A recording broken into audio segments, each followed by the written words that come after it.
Mark సువార్త మొదటి అధ్యాయము. దేవుని కుమారుడైన యేసు క్రీస్తు సువార్త ప్రారంభము. ఇదిగో, నా దూతను నీకు ముందుగా పంపుచున్నాను. అతడు నీ మార్గము సిద్ధపరచును. ప్రభువు మార్గము సిద్ధపరచుడి, ఆయన త్రోవలు సరళము చేయుడని అరణ్యములో కేకవేయుచున్న ఒకని శబ్దము అని ప్రవక్త అయిన యెషయా చేత వ్రాయబడినట్టు, బాప్తిస్మమిచ్చు యోహాను అరణ్యములో ఉండి పాపక్షమాపణ నిమిత్తము మారుమనసు విషయమైన బాప్తిస్మము ప్రకటించుచూ వచ్చెను. అంతటా యూదయ దేశస్థులందరూ యెరూషలేము వారందరూ బయలుదేరి అతని యొద్దకు వచ్చి తమ పాపములను ఒప్పుకొనుచు యోర్దాను నదిలో అతని చేత బాప్తిస్మము పొందుచుండురి. యోహాను ఒంటె రోమముల వస్త్రమును మొలచుట్టూ తోలుదట్టియు ధరించుకునివాడు. అడవి తేనెను మిడతలను తినువాడు.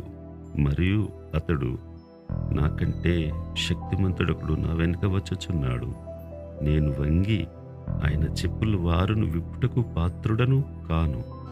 నేను నీళ్లలో మీకు బాప్తిస్మమిచ్చి తిని గాని ఆయన పరిశుద్ధాత్మలో మీకు బాప్తిస్మమిచ్చునని చెప్పి ప్రకటించుచుండెను. ఆ దినములలో యేసు గలిలయలోని నజరేతు నుండి వచ్చి యోర్దానులో యోహాను చేత బాప్తిస్మము పొందెను. వెంటనే ఆయన నీళ్లలో నుండి ఒడ్డునకు వచ్చుచుండగా ఆకాశము చీల్చబడుటయు పరిశుద్ధాత్మ పావురం వలె తన మీదికి దిగివచ్చుటయు చూచెను. మరియు నీవు నా ప్రియ కుమారుడవు, నీయందు నేను ఆనందించుచున్నానని ఒక శబ్దము ఆకాశము నుండి వచ్చెను. వెంటనే పరిశుద్ధాత్మ ఆయనను అరణ్యములోనికి త్రోసికొని పోయెను. ఆయన సాతాను చేత శోధింపబడుచు అరణ్యములో 40 దినములు అడవి మృగములతో కూడా నుండెను. మరియు దేవదూతలు ఆయనకు పరిచర్య చేయుచుండిరి. యోహాను చెరపట్టబడిన తరువాత యేసు, కాలము సంపూర్ణమై ఉన్నది, దేవుని రాజ్యము సమీపించి ఉన్నది, మారు మనసు పొంది సువార్త నమ్ముడని చెప్పుచు దేవుని సువార్త ప్రకటించుచు గలిలయకు వచ్చాను. ఆయన గలిలయ సముద్ర తీరమున వెళ్ళుచుండగా సీమోనును సీమోను సహోదరుడగు ఆంద్రేయయు సముద్రములో వలవేయుట చూచెను. వారు జాలర్లు. యేసు, నా వెంబడి రండి, నేను మిమ్మును మనుష్యులను పట్టు జాలరులుగా చేసిదనని వారితో చెప్పాను. వెంటనే వారు తమ వలలు విడిచి ఆయనను వెంబడించిరి.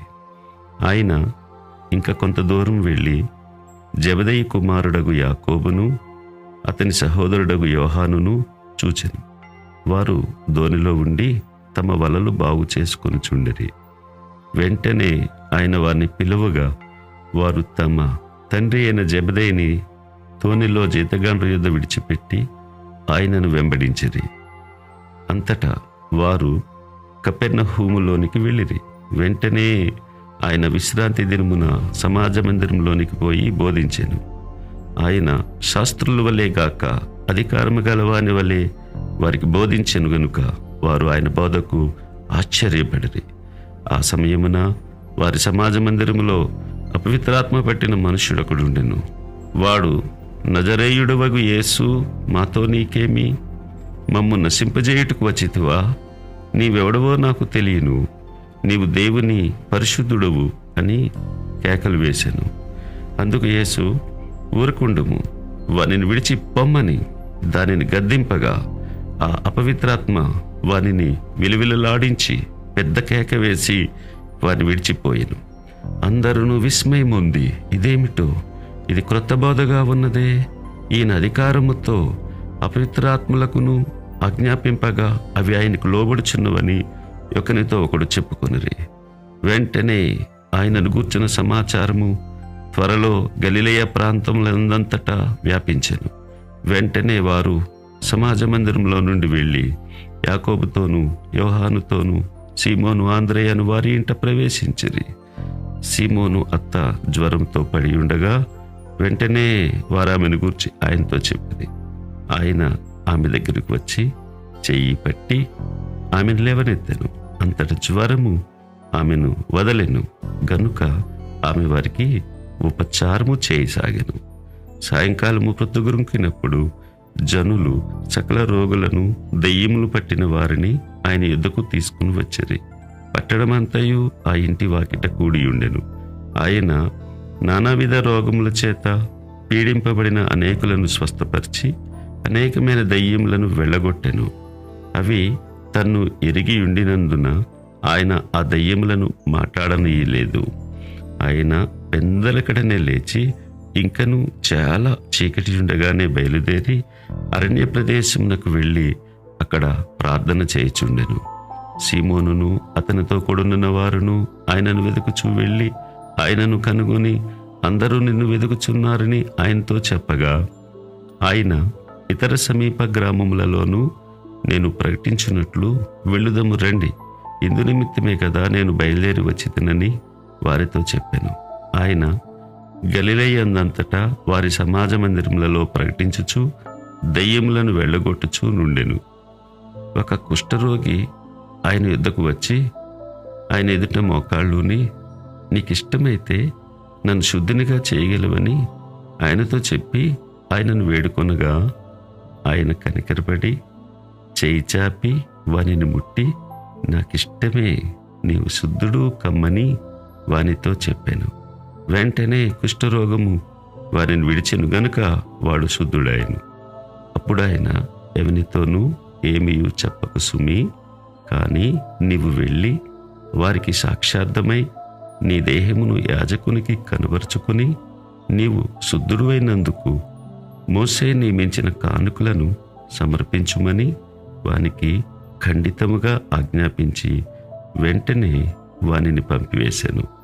అయితే వాడు వెళ్ళి దానిని గూర్చి విస్తారముగా ప్రకటించుటకును ఆ సంగతి ప్రచురం చేయుటకును ఆరంభించెను. గనుక ఆయన ఇక పట్టణంలో బహిరంగముగా ప్రవేశింపలేక వెలుపల అరణ్య ప్రదేశములలో నుండెను. నలుదిక్కుల నుండి జనులు ఆయన యుద్ధకు వచ్చుచుండిరి.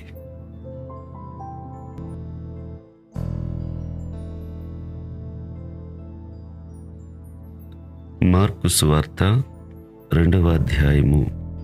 కొన్ని దినములైన పిమ్మట ఆయన మరలా కపెర్నహూములోనికి వచ్చాను. ఆయన ఇంట ఉన్నాడని వినవచ్చినప్పుడు అనేకులు కూడి వచ్చిరి గనుక వాకిటినైనను వారికి స్థలము లేకపోయాను. ఆయన వారికి వాక్యం బోధించుచుండగా కొందరు పక్షవాయువు గల ఒక మనుష్యుని 4 చేత మోయించుకుని ఆయన యుద్ధకు తీసుకుని వచ్చిరి. చాలామంది కూడి ఉన్నందున వారు ఆయన యుద్ధకు చేరలేక ఆయన ఉన్న చోటికి పైగా ఇంటి కప్పు విప్పి సంతు చేసి పక్షవాయువు గలవానిని పరుపుతోనే దింపిరి. యేసు వారి విశ్వాసం చూచి, కుమారుడా, నీ పాపములు క్షమింపబడి ఉన్నవని పక్షవాయువు గలవానితో చెప్పాను. శాస్త్రుల్లో కొందరు అక్కడ కూర్చుని ఉండిరి. వారు, ఇతడు ఇట్లెందుకు చెప్పుచున్నాడు? దేవదూషణ చేయుచున్నాడు గదా. దేవుడొక్కడే తప్ప పాపమును క్షమింపగలవాడెవడని తమ హృదయములలో ఆలోచించుకొనిరి. వారు తమలో తాము ఇలాగున ఆలోచించుకొనుట యేసు వెంటనే తన ఆత్మలో తెలుసుకుని, మీరు ఇలాంటి సంగతులు మీ హృదయములలో ఎందుకు ఆలోచించుకొనుచున్నారు? ఈ పక్షవాయువు గలవానితో నీ పాపములు క్షమింపబడి ఉన్నవని చెప్పుట సులభమా? నీవు లేచి నీ పరుపెత్తుకుని నడుమని చెప్పుట సులభమా? అయితే పాపములు క్షమించుటకు భూమి మీద మనిషి కుమారునికి అధికారము కలదని మీరు తెలుసుకొనవలనని వారితో చెప్పి, పక్షవాయువు గలవానిని చూచి, నీవు లేచి నీ పరుపెత్తుకుని ఇంటికి పొమ్మని నీతో చెప్పుచున్నానెను. తక్షణమే వాడు లేచి పరుపెత్తుకుని వారందరి ఎదుట నడిచిపోయెను. గనుక వారందరూ విభ్రాంతి నొంది, మనం ఇలాంటి కార్యములను ఎన్నడూనూ చూడలేదని చెప్పుకొనుచు దేవుని మహిమపరచిరి. ఆయన సముద్ర తీరమున మరలా నడిచిపోవచుండెను. జనులందరూ ఆయన యుద్ధకు రాగా ఆయన వారికి బోధించెను. ఆయన మార్గమున వెళ్ళుచు సుంకపు మెట్టునుద్ద కూర్చున్న అల్ఫై కుమారుడగు లేవిని చూచి నన్ను వెంబడించుమని అతనితో చెప్పగా అతడు లేచి ఆయనను వెంబడించాను. అతని ఇంట ఆయన భోజనమును కూర్చుని ఉండగా సుంకరులను పాపులను అనేకులు యేసుతోనూ ఆయన శిష్యులతోనూ కూర్చుండి ఉండిరి. ఇట్టి వారనేకులుండిరి. వారు ఆయనను వెంబడించువారైరి. పరిసయ్యులలోనున్న శాస్త్రులు ఆయన సుంకరులతోనూ పాపులతోనూ భుజించుట చూచి ఆయన సుంకరులతోనూ పాపులతోనూ కలిసి భోజనము చేయుచున్నాడేమని ఆయన శిష్యులను అడుగగా యేసు ఆ మాట విని, రోగులకే గాని ఆరోగ్యం గల వారికి వైద్యుడక్కరలేదు. నేను పాపులనే పిలువవచ్చితిని గాని నీతిమంతులను పిలువరాలేదని వారితో చెప్పాను. యోహాను శిష్యులను పరిసయ్యులను ఉపవాసము చేయుట కద్దు.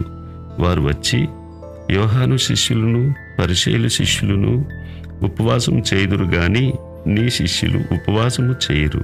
దీనికి హేతువేమని ఆయనను అడగగా యేసు, పెండ్లి కుమారుడు తమతో కూడా ఉన్న కాలమున పెండ్లి ఇంటి వారు ఉపవాసము చేయదగునా? పెండ్లి కుమారుడు తమతో కూడా ఉన్నంత కాలము ఉపవాసము చేయదగదు గాని పెండ్లి కుమారుడు వారి యొద్ద నుండి కొనిపోబడు దినములు వచ్చును. ఆ దినములలోనే వారు ఉపవాసము చేతురు. ఎవడును పాత బట్టకు క్రొత్త గుడ్డ మాసిక వేయుడు. వేసిన ఎడల ఆ క్రొత్త మాసిక పాత బట్టను వెలితిపరచును, చినుగు మరి ఎక్కువగును. ఎవడును పాత తిత్తులలో క్రొత్త ద్రాక్షారసము పోయడు. పోసిన ఎడల ద్రాక్షారసము ఆ తిత్తులను పిగుల్చును, రసమును తిత్తులను చెడును. అయితే క్రొత్త ద్రాక్షారసము క్రొత్త తిత్తులలో పోయవలనని చెప్పాను.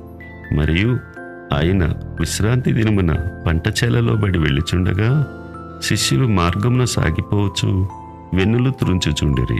అందుకు పరిసయ్యులు, చూడుము, విశ్రాంతి దినమున చేయకూడనిది వారెలా చేయుచున్నారని ఆయనను అడిగిరి. అందుకు ఆయన వారితో ఇట్లనెను, తానును తనతో కూడనున్న వారును ఆకలిగొనినందున దావీదునకు అవసరము వచ్చినప్పుడు అతడు చేసినది మీరెన్నడూ చదవలేదా? అబ్యాతారు ప్రధాన యాజకుడై ఉండగా దేవమందిరంలోనికి వెళ్ళి యాజకులే గాని ఇతరులు తినకూడని సముఖపు రొట్టెలు తాను తిని తనతో కూడా ఉన్నవారికి ఇచ్చెను గదా అని చెప్పాను. మరియు విశ్రాంతి దినము మనుష్యుల కొరకే నియమింపబడిను గాని మనుష్యులు విశ్రాంతి దినము కొరకు నియమింపబడలేదు.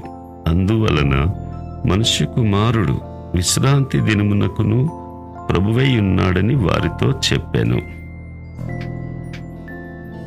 మార్కు సువార్త 3వ అధ్యాయము. సమాజ మందిరములో ఆయన మరలా ప్రవేశింపగా అక్కడ ఊచ చేయగలవాడు అక్కడ ఉండేను. అచ్చటి వారు ఆయన మీద నేరం మోపవలనని ఉండి విశ్రాంతి దినమున వానిని స్వస్థపరచునేమో అని ఆయనను కనిపెట్టుచుండరి. ఆయన, నీవు లేచి మధ్య నిలువమని ఊచ చేయగలవానితో చెప్పి వారిని చూచి, విశ్రాంతి దినమున మేలు చేయుట ధర్మమా, కీడు చేయుట ధర్మమా, ప్రాణరక్షణ ధర్మమా, ప్రాణహత్య ధర్మమా అని అడిగాను. అందుకు వారు ఊరకుండరి. ఆయన వారి హృదయ కాఠిన్యమునకు దుఃఖపడి కోపముతో వారిని కలయి చూచి, నీ చేయి చాపుమని ఆ మనుష్యునితో చెప్పాను. వాడు తన చేయి చాపగా అది బాగుపడెను. పరిసయ్యులు వెలుపలకు పోయి వెంటనే హేరోదీయులతో కలుసుకుని ఆయనను ఎలాగూ సంహరింతుమాయని ఆయనకు విరోధముగా ఆలోచన చేసిరి. యేసు తన శిష్యులతో కూడా సముద్రం వద్దకు వెళ్ళగా గలిలయ నుండి వచ్చిన గొప్ప జనసమూహము ఆయనను వెంబడించెను. మరియు ఆయన ఇన్ని గొప్ప కార్యములు చేయుచున్నాడని విని జనులు యూదయ నుండి, యెరూషలేము నుండి, ఇదుమై నుండి, యోర్దాను అవతల నుండి, తూరు సీదోను అనే పట్టణ ప్రాంతముల నుండి ఆయన యుద్ధకు గుంపులు గుంపులుగా వచ్చిరి. జనులు గుంపుగూడగా చూచి వారు తనకు ఇరుకు కలిగింపకుండునట్లు చిన్న దోణి ఒకటి తనకు సిద్ధపరిచి ఉంచవలనని ఆయన తన శిష్యులతో చెప్పాను. ఆయన అనేకులను స్వస్థపరిచెను గనుక రోగపీడితులైన వారందరూ ఆయనను ముట్టుకొనవలనని ఆయన మీద పడుచుండిరి. అపవిత్రాత్మలు పట్టిన వారు ఆయనను చూడగానే ఆయన ఎదుట సాగిలపడి, నీవు దేవుని కుమారుడు అని చెప్పుచూ కేకలు వేసిరి. తన్ను ప్రసిద్ధి చేయవద్దని ఆయన వారికి ఖండితంగా ఆజ్ఞాపించెను. ఆయన కొండెక్కి తనకిష్టమైన వారిని పిలువగా వారాయన యుద్ధకు వచ్చిరి. వారు తనతో కూడా ఉండునట్లును దయ్యములను వెళ్ళగొట్టు అధికారము గలవారై సువార్త ప్రకటించుటకును వారిని పంపవలనని ఆయన 12 మందిని నియమించెను.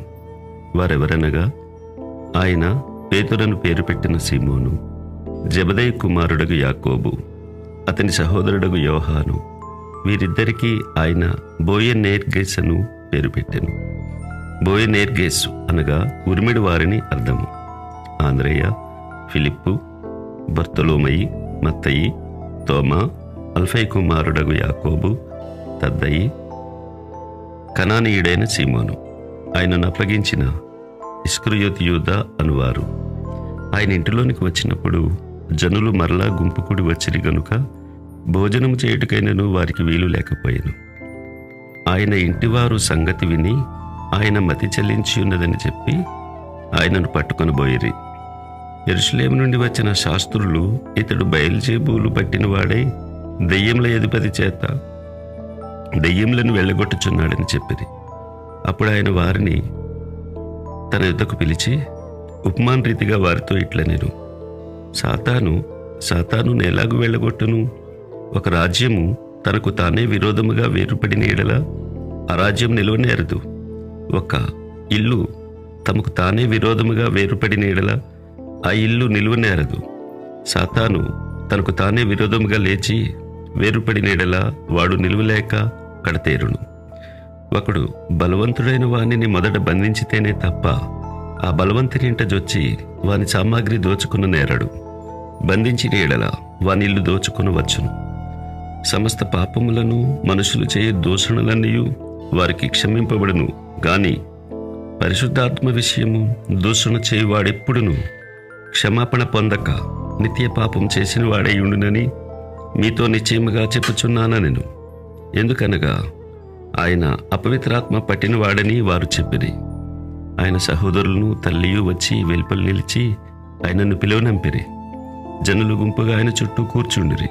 వారు, ఇదిగో నీ తల్లియు నీ సహోదరులను వెలుపల ఉండి నీకోసరం వెతుకుచున్నారని ఆయనతో చెప్పగా, ఆయన, నా తల్లి, నా సహోదరులు ఎవరని తన చుట్టూ కూర్చున్న వారిని కలయి చూచి, ఇదిగో నా తల్లియు నా సహోదరులను, దేవుని చిత్తము చొప్పున జరిగించువాడే నా సహోదరుడును సహోదరియు తల్లియునని చెప్పెను.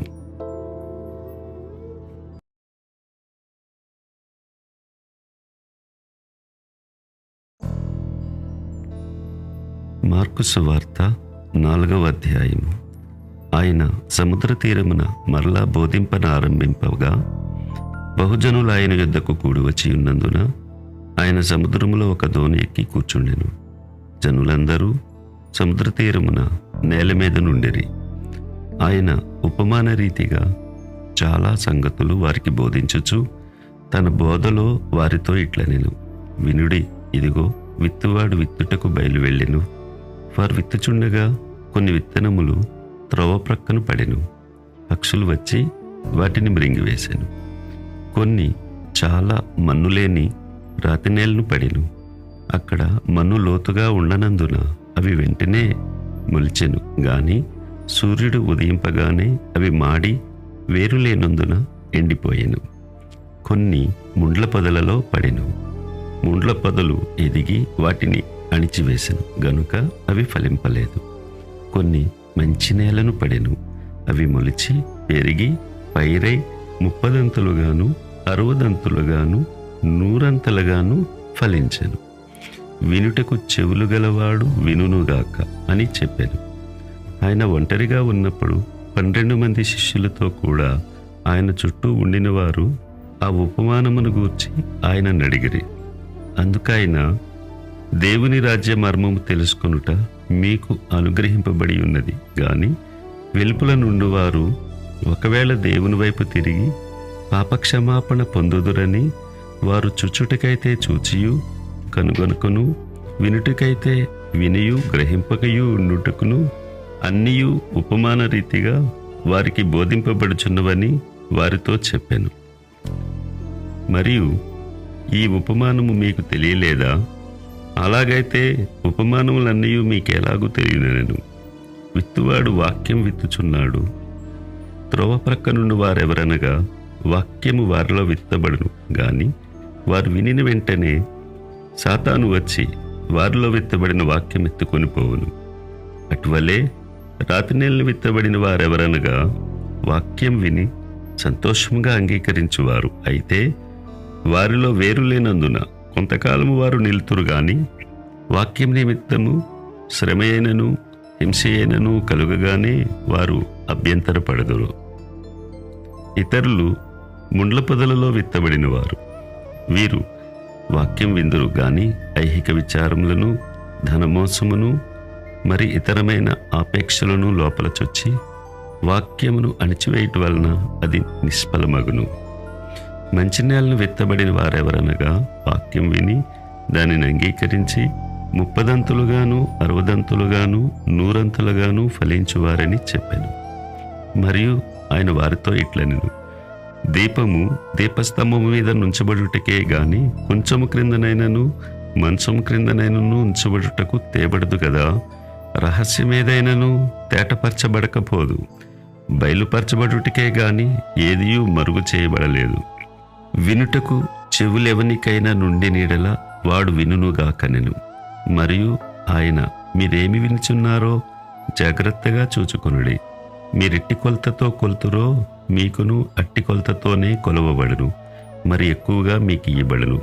కలిగిన వానికి ఇయ్యబడును, లేనివానికి కలిగినదియు వాని యొద్ద నుండి తీసివేయబడునని వారితో చెప్పెను.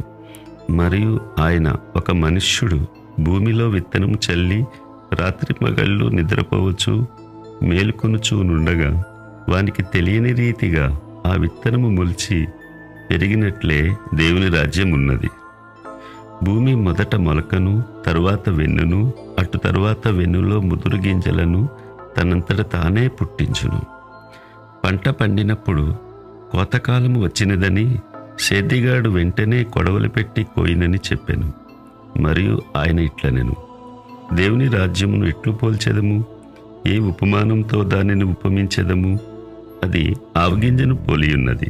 ఆవగింజ భూమిలో విత్తబడినప్పుడు భూమి మీదనున్న విత్తనములన్నిటికంటే చిన్నదే గాని విత్తబడిన తరువాత అది మొలిచి ఎదిగి కూర మొక్కలన్నిటికంటే పెద్దదై గొప్ప కొమ్మలు వేయును.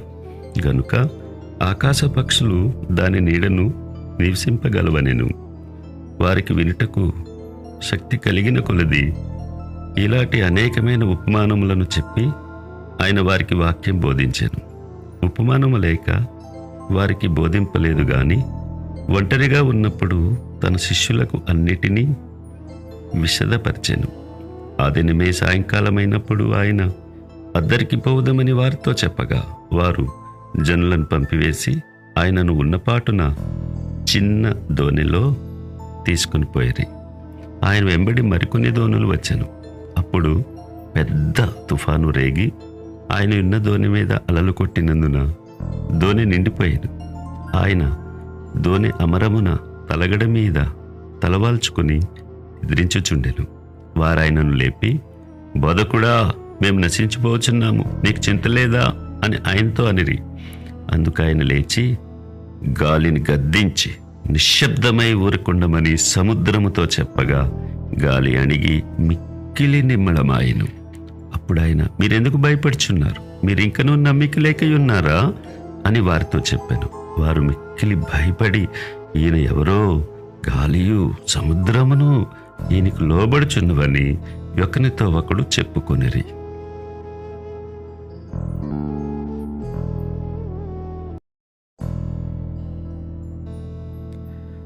మార్కు సువార్త 5వ అధ్యాయము.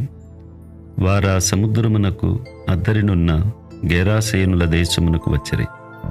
ఆయన దోణి దిగగానే అపవిత్రాత్మ పట్టిన వాడొకడు సమాధులలో నుండి వచ్చి ఆయనకెదురుపడెను.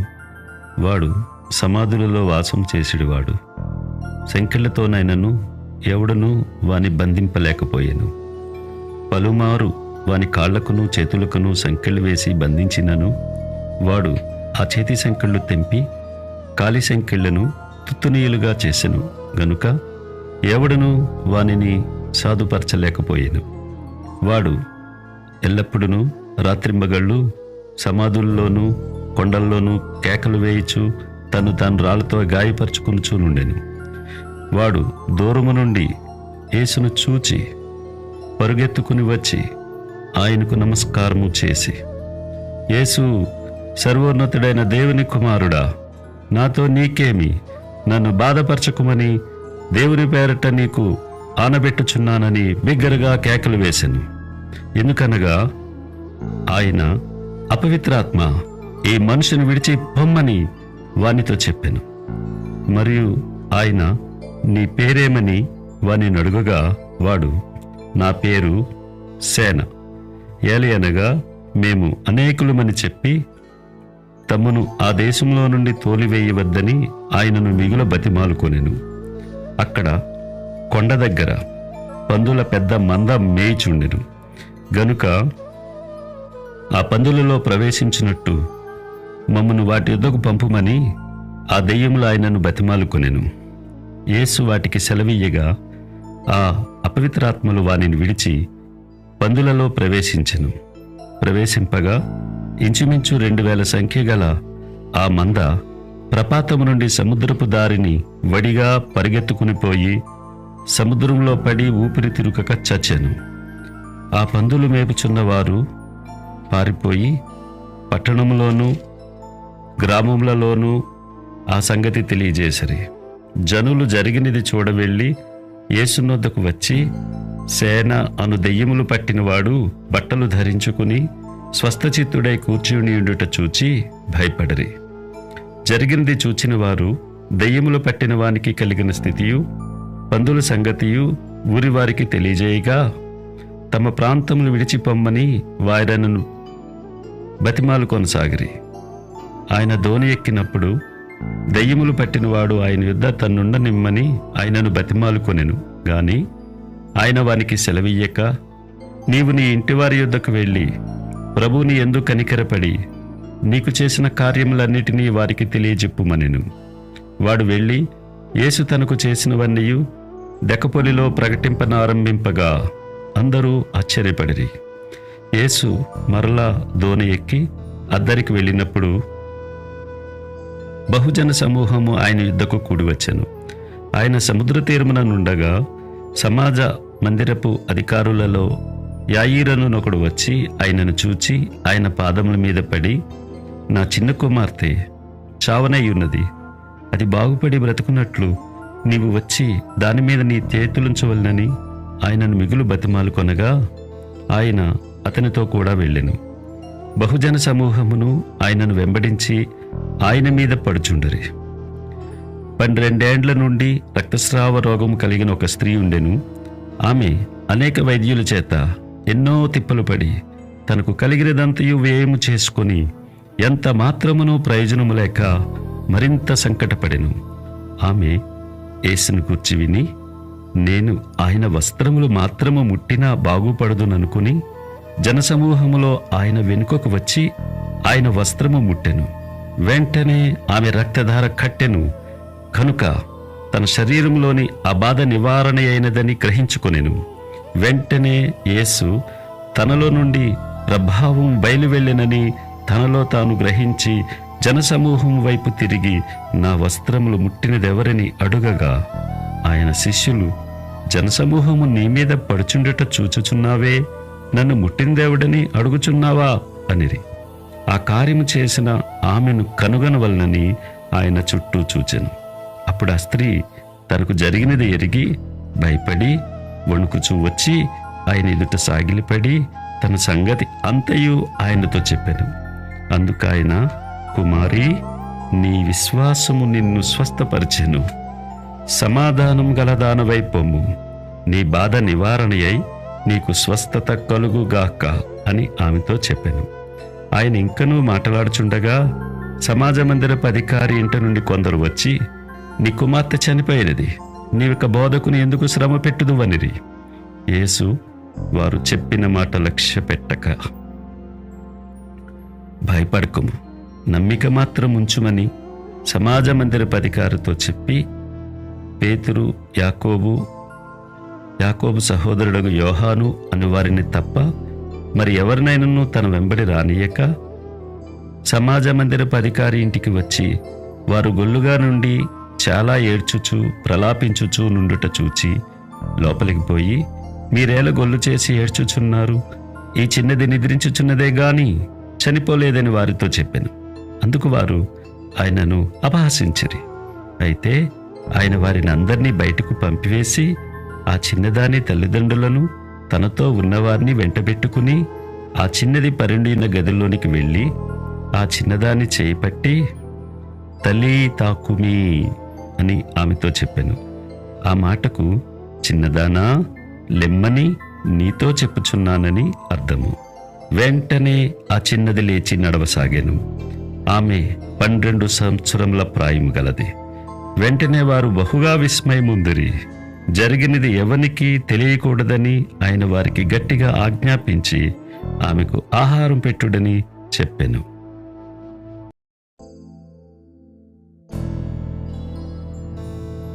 మార్కు సువార్త 6వ అధ్యాయము. ఆయన అక్కడ నుండి బయలుదేరి స్వదేశమునకు రాగా ఆయన శిష్యులు ఆయనను వెంబడించిరి. విశ్రాంతి దినము వచ్చినప్పుడు ఆయన సమాజ మందిరములో బోధింపనారంభించెను. అనేకులు ఆయన బోధ విని ఆశ్చర్యపడి, ఈ సంగతులు ఇతనికి ఎక్కడి నుండి వచ్చెను? ఇతనికి ఇవ్వబడిన ఈ జ్ఞానం ఎట్టిది? ఇతని చేతుల వలన ఇట్టి అద్భుతములు చేయబడుచున్నవి ఇదేమి? ఇతడు మరియ కుమారుడు కాడా? ఇతడు యాకోబు, యోసే, యోదా, సీమోను అను వారి సహోదరుడగు వడ్లవాడు కాడా? ఇతని సోదరీమణులందరూ మనతోనున్నారు కారా అని చెప్పుకొనుచు ఆయన విషయమై అభ్యంతరపడిరి. అందుకు యేసు, ప్రవక్త తన దేశంలోనూ తన బంధువులలోనూ తన ఇంటివారిలోనూ తప్ప మరి ఎక్కడనూ ఘనహీనుడు కాడని చెప్పెను. అందువలన కొద్దిమంది రోగుల మీద చేతులుంచి వారిని స్వస్థపరచుట తప్ప మరి ఏ అద్భుతమును ఆయన అక్కడ చేయజాలకపోయెను. ఆయన వారి అవిశ్వాసమునకు ఆశ్చర్యపడెను. ఆయన చుట్టుపట్లనున్న గ్రామములు తిరుగుచూ బోధించుచుండెను.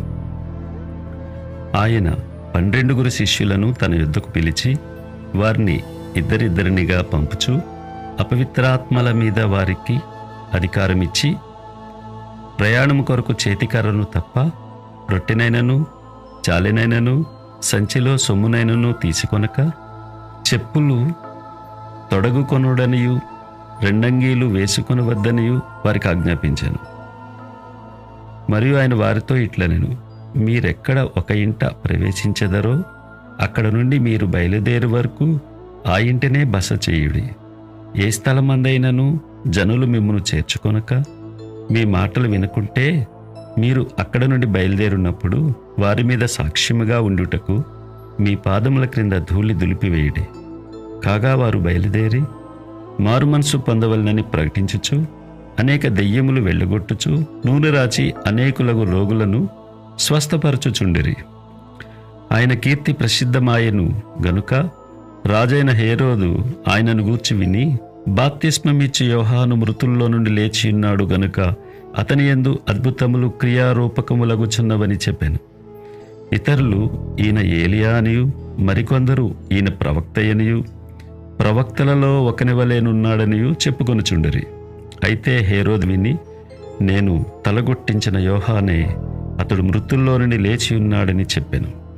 హేరోదు తన సహోదరుడగు ఫిలిప్పు భార్య అయిన హేరోదియాను పెండ్లి చేసుకునినందున యోహాను, నీ సహోదరుని భార్యను చేర్చుకొనుట నీకు న్యాయము కాదని హేరోదుతో చెప్పెను గనుక ఇతడామె నిమిత్తము యోహానును పట్టి తెప్పించి చెరసాలలో బంధించి ఉండెను. హేరోదియా అతని మీద పగపట్టి అతన్ని చంపింపగోరెను, కానీ ఆమె చేతగాకపోయెను. ఎందుకనగా యోహాను నీతిమంతుడును పరిశుద్ధుడునగు మనుష్యుడని హేరోదు ఎరిగి అతనికి భయపడి అతన్ని కాపాడుచూ వచ్చెను. మరియు అతని మాటలు వినినప్పుడు ఏమి చేయును తోచకపోయినను సంతోషంతో వించుండెను. అయితే తగిన దినమొకటి వచ్చెను. ఎట్లనగా హేరోదు తన జనన దినోత్సవమందు తన ప్రధానులకును సహస్రాధిపతులకును గలిలయ దేశ ప్రముఖులకును విందు చేయించెను. అప్పుడు హేరోదియా కుమార్తె లోపలికి వచ్చి నాట్యమాడి హేరోదును అతనితో కూడా పంక్తిని కూర్చున్న వారిని సంతోషపరచెను. గనుక రాజు, నీకిష్టమైనది ఏదైనాను నన్ను అడుగుము, నేను నీకిచ్చేదనని ఆ చిన్నదానితో చెప్పాను. మరియు నీవు నా రాజ్యంలో సగము మట్టుకు ఏమి అడిగినను నీకిచ్చేదనని అతడు ఆమెతో ఒట్టు పెట్టుకొనెను. గనుక ఆమె వెళ్ళి నేనేమి అడిగేదనని తన తల్లిని అడుగగా, ఆమె బాప్తిస్మమిచ్చు యోహాను తల అడుగుమనెను. వెంటనే ఆమె త్వరగా రాజునొద్దకు వచ్చి, బాప్తిస్మమిచ్చు యోహాను తల పళ్ళెంలో పెట్టి ఇప్పుడే నాకిప్పింపగోరుచున్నానని చెప్పాను. రాజు బహుగా దుఃఖపడెను. గాని తాను పెట్టుకునే ఒట్టు నిమిత్తమును తనతో కూర్చుండిన వారి నిమిత్తమును ఆమెకు ఇయ్యను అననొల్లకపోయెను. వెంటనే రాజు అతని తల తెమ్మని ఆజ్ఞాపించి ఒక బంట్రౌతును పంపెను. వాడు వెళ్ళి చెరసాలలో అతని తలగొట్టి పళ్ళెంలో అతని తల పెట్టి తెచ్చి ఆ చిన్నదానికిచ్చాను. ఆ చిన్నది తన తల్లికిచ్చాను. యోహాను శిష్యులు ఈ సంగతి విని వచ్చి శవమునెత్తుకుని పోయి సమాధిలో ఉంచిరి. అంతటా అపోస్తలులు యేసునొద్దకు కూడి వచ్చి తాము చేసినవన్నీయు బోధించినవన్నీయు ఆయనకు తెలియజేసిరి. అప్పుడు ఆయన, మీరు ఏకాంతముగా అరణ్య ప్రదేశమునకు వచ్చి కొంచెం సేపు అలసట తీర్చుకునుడని చెప్పాను. ఎలయనగా అనేకులు వచ్చుచూ పోచూ నుండినందున భోజనము చేయుటకైనను వారికి అవకాశము లేకపోయెను. కాగా వారు దోణి ఎక్కి అరణ్య ప్రదేశమునకు ఏకాంతముగా వెళ్ళిరి. వారు వెళ్ళుచుండగా జనులు చూచి అనేకులైనను గుర్తెరిగి సకల పట్టణముల నుండి అక్కడికి కాలినడకను పరిగెత్తి వారికంటే ముందుగా వచ్చిరి. గనుక యేసు వచ్చి ఆ గొప్ప జన సమూహమును చూచి వారు కాపరిలేని గొర్రెల వలె ఉన్నందున వారి మీద కనికరపడి వారికి అనేక సంగతులను బోధింపసాగాను. చాలా ప్రొద్దుపోయిన తరువాత ఆయన శిష్యులు ఆయన యుద్ధకు వచ్చి, ఇది అరణ్య ప్రదేశం, ఇప్పుడు చాలా ప్రొద్దుపోయినది. చుట్టుపట్ల ప్రదేశములకును గ్రామములకును వారు వెళ్ళి భోజనమునకేమైనాను కొనుక్కొనుటకు వారిని పంపివేయమని చెప్పిరి. అందుకైన మీరు వారికి భోజనం పెట్టుడనగా వారు, మేము వెళ్ళి 200 దేనారముల రొట్టెలు కొని వారికి పెట్టుదుమా అని ఆయనను అడిగిరి. అందుకైన, మీ యొద్ద ఎన్ని రొట్టెలున్నవి పోయి చూడుడని వారితో చెప్పాను. వారు చూచి తెలుసుకుని 5 రొట్టెలను 2 చేపలను ఉన్నవనిరి. అప్పుడు ఆయన పచ్చిక మీద అందరూ పంక్తులు పంక్తులుగా కూర్చుండవలనని వారికి ఆజ్ఞాపింపగా వారు 100 మంది చొప్పునను 50 మంది చొప్పునను పంక్తులు తీరి కూర్చుండరి. అంతటా ఆయన ఆ 5 రొట్టెలను 2 చేపలను పట్టుకుని ఆకాశం వైపు కన్నులెత్తి ఆశీర్వదించి ఆ రొట్టెలు విరిచి వారికి వడ్డించుటకు తన శిష్యులకిచ్చి ఆ 2 చేపలను అందరికీ పంచిపెట్టెను. వారందరూ తిని తృప్తి పొందిన తరువాత మిగిలిన చేపలను రొట్టె ముక్కలను 12 గంపెళ్ళు ఎత్తిరి. ఆ రొట్టెలు తినిన వారు 5,000 మంది పురుషులు. ఆయన జనసమూహమును పంపివేయినంతలో దోణి ఎక్కి అదరినున్న బేత్సైదాకు ముందుగా వెళ్ళుడని ఆయన తన శిష్యులను వెంటనే బలవంతం చేశాను. ఆయన వారిని వీడుకొలిపి ప్రార్థన చేయుటకు కొండకు వెళ్ళెను. సాయంకాలమైనప్పుడు ఆ దోణి సముద్రం మధ్య ఉండెను. ఆయన ఒంటరిగా మెట్టనుండెను. అప్పుడు వారికి గాలి ఎదురైనందున దోణి నడిపించుట్లో వారు మిక్కిలి కష్టపడుచుండగా ఆయన చూచి రాత్రి ఇంచుమించు 4వ జామున సముద్రము మీద నడుచుచు వారి యొద్దకు వచ్చి వారిని దాటిపోవాలని ఉండెను. ఆయన సముద్రం మీద నడుచుట వారు చూచి భూతమని తలంచి కేకలు వేసిరి. అందరూ ఆయనను చూచి తొందరపడగా వెంటనే ఆయన వారిని పలకరించి, ధైర్యము తెచ్చుకొనుడి, నేనే, భయపడకుడని చెప్పాను. తరువాత ఆయన దోణి ఎక్కి వారి యొద్దకు వచ్చినప్పుడు గాలి అణగెను. అందుకు వారు తమలో తాము మిక్కిలి విభ్రాంతి నొందిరి. అయినను వారి హృదయము కఠినమాయెను గనుక వారు రొట్టెలను గూర్చిన సంగతి గ్రహింపలేదు.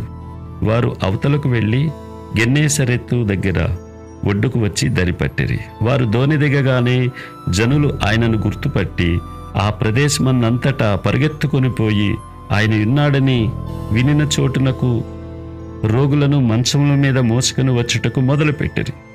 గ్రామములలోనూ పట్టణములలోనూ పల్లెటూళ్లలోనూ ఆయన ఎక్కడెక్కడ ప్రవేశించెనో అక్కడి జనులు రోగులను సంత వీధులలో ఉంచి వారిని ఆయన వస్త్రపు చెంగు మాత్రము ముట్టనిమ్మని ఆయనను వేడుకొనుచుండిరి. ఆయనను ముట్టిన వారందరూ స్వస్థత నొందిరి. మార్కు సువార్త 7వ అధ్యాయము. యెరూషలేము నుండి వచ్చిన పరిసయ్యులను శాస్త్రులలో కొందరును ఆయన యొద్దకు కూడివచ్చి ఆయన శిష్యుల్లో కొందరు అపవిత్రమైన చేతులతో అనగా కడుగని చేతులతో భోజనం చేయుట చూచిరి. పరిసయ్యులను యూదులందరూ పెద్దల పారంపర్యాచారమును బట్టి చేతులు కడుగుకుంటేనే గాని భోజనము చేయరు.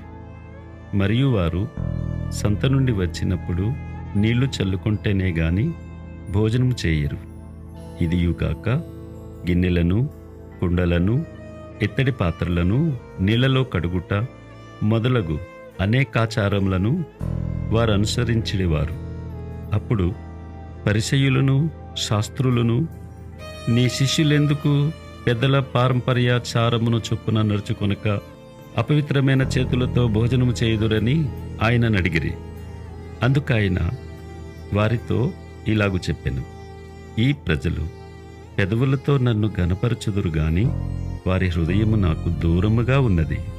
వారు మానవులు కల్పించిన పద్ధతులు దేవోపదేశములని బోధించుచు నన్ను వ్యర్థముగా ఆరాధించుదురు అని వ్రాయబడినట్టు వేషధారులైన మిమ్మును గూర్చి యెషయా ప్రవచించినది సరియే. మీరు దేవుని ఆజ్ఞను విడిచిపెట్టి మనుష్యుల పారంపర్యాచారమును గైకొనుచున్నారు.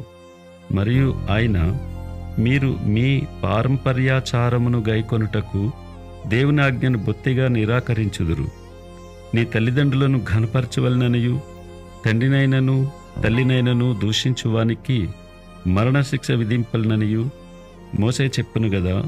అయినను మీరు ఒకడు తన తండ్రినైనను తల్లినైనను చూచి, నా వలన నీకు ప్రయోజనమగునది ఏదో అది కొర్బాను అనగా దేవార్పితమని చెప్పిన ఎడల తన తండ్రికైనను తల్లికైనను వానిని ఏమీ చేయనీయక మీరు నియమించిన మీ పారంపర్యాచారము వలన దేవుని వాక్యమును నిరర్ధకము చేయుదురు.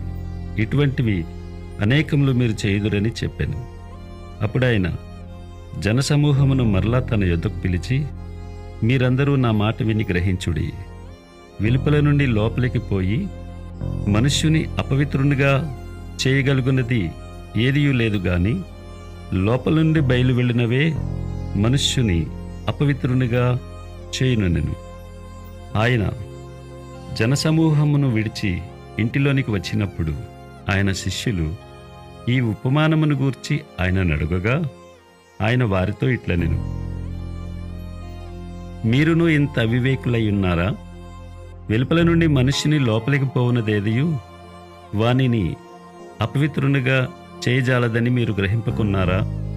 అది వాని హృదయంలో ప్రవేశింపక కడుపులోనే ప్రవేశించి బహుర్భూమిలో విడువబడును. ఇట్లు అది భోజన పదార్థములన్నిటినీ పవిత్రపరచును. మనుషుని లోపల నుండి బయలు వెళ్ళినది మనుషుని అపవిత్రపరచును. లోపల నుండి అనగా మనుష్యుల హృదయంలో నుండి దురాలోచనలను, జారత్వములను, దొంగతనములను, నరహత్యలను, వ్యభిచారములను, లోభములను, చెడుతనములను, కృత్రిమమును, కామవికారమును, మత్సరమును, దేవదూషణయు, అహంభావమును, అవివేకమును వచ్చును. ఈ చెడ్డవన్నీ లోపల నుండియే బయలు వెళ్ళి మనుష్యుని అపవిత్రపరచునని ఆయన చెప్పెను. ఆయన అక్కడ నుండి లేచి తూరు సీదోనుల ప్రాంతములకు వెళ్ళి ఒక ఇంట ప్రవేశించి ఆ సంగతి ఎవనికినీ తెలియకుండవలనని కోరెను. కానీ ఆయన మరుగై ఉండలేకపోయెను. అపవిత్రాత్మ పట్టిన చిన్న కుమార్తె గల యొక్క స్త్రీ ఆయనను గూర్చి విని వెంటనే వచ్చి ఆయన పాదముల మీద పడెను. ఆ స్త్రీ సురోఫెనికయ వంశమందు పుట్టిన గ్రీసు దేశస్థురాలు. ఆమె తన కుమార్తెల నుండి ఆ దెయ్యమును వెళ్ళగొట్టుమని ఆయనను వేడుకొనెను. ఆయన ఆమెను చూచి, పిల్లలు మొదట తృప్తి పొందవలెను, పిల్లల రొట్టె తీసుకుని కుక్క పిల్లలకు వేయుట యుక్తము కాదనెను. అందుకామె, నిజమే ప్రభువా, అయితే కుక్క పిల్లలు కూడా బల్ల క్రింద ఉండి పిల్లలు పడవేయు రొట్టు ముక్కలు తినును గదా అని ఆయనతో చెప్పెను. అందుకైన ఈ మాట చెప్పినందున వెళ్ళుము, దెయ్యము నీ కుమార్తెను వదిలిపోయినదని ఆమెతో చెప్పెను. ఆమె ఇంటికి వచ్చి తన కుమార్తె మంచం మీద పండుకొని ఉండుటయు దెయ్యము వదిలిపోయి ఉండుటయు చూచెను.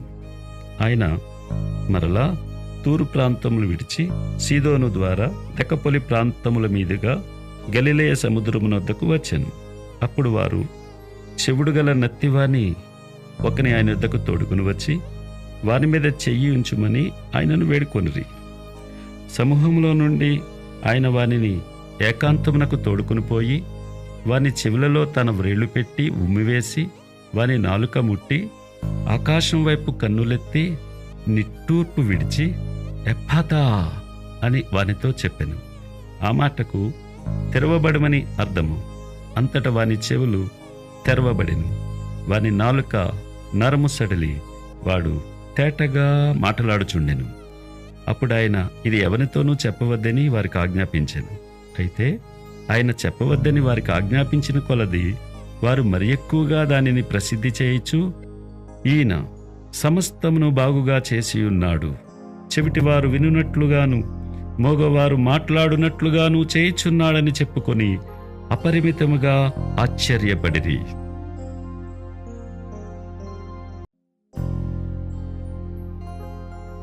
మార్కు సువార్త 8వ అధ్యాయం. ఆ దినములలో మరి ఒకసారి బహుజనులు కూడిరాగా వారికి తిననేమియూ లేనందున యేసు తన శిష్యులను తన యొద్దకు పిలిచి, జనులు నేటికి 3 దినముల నుండి నా యొద్దనున్నారు. వారికి తిననేమియూ లేనందున నేను వారి మీద కనికరపడుచున్నాను. నేను వారిని ఉపవాసముతో తమ ఇండ్లకు పంపివేసిన ఎడల మార్గంలో మూర్ఛబోవుదురు. వారిలో కొందరు దూరము నుండి వచ్చియున్నారని వారితో చెప్పెను. అందుకని శిష్యులు, ఈ అరణ్య ప్రదేశంలో ఒకడెక్కడ నుండి రొట్టెలు తెచ్చి వీరిని తృప్తిపరచగలడని ఆయనను అడిగిరి. ఆయన, మీ యొద్ద ఎన్ని రొట్టెలున్నవని వారిని అడుగగా వారు 7 అనిరి.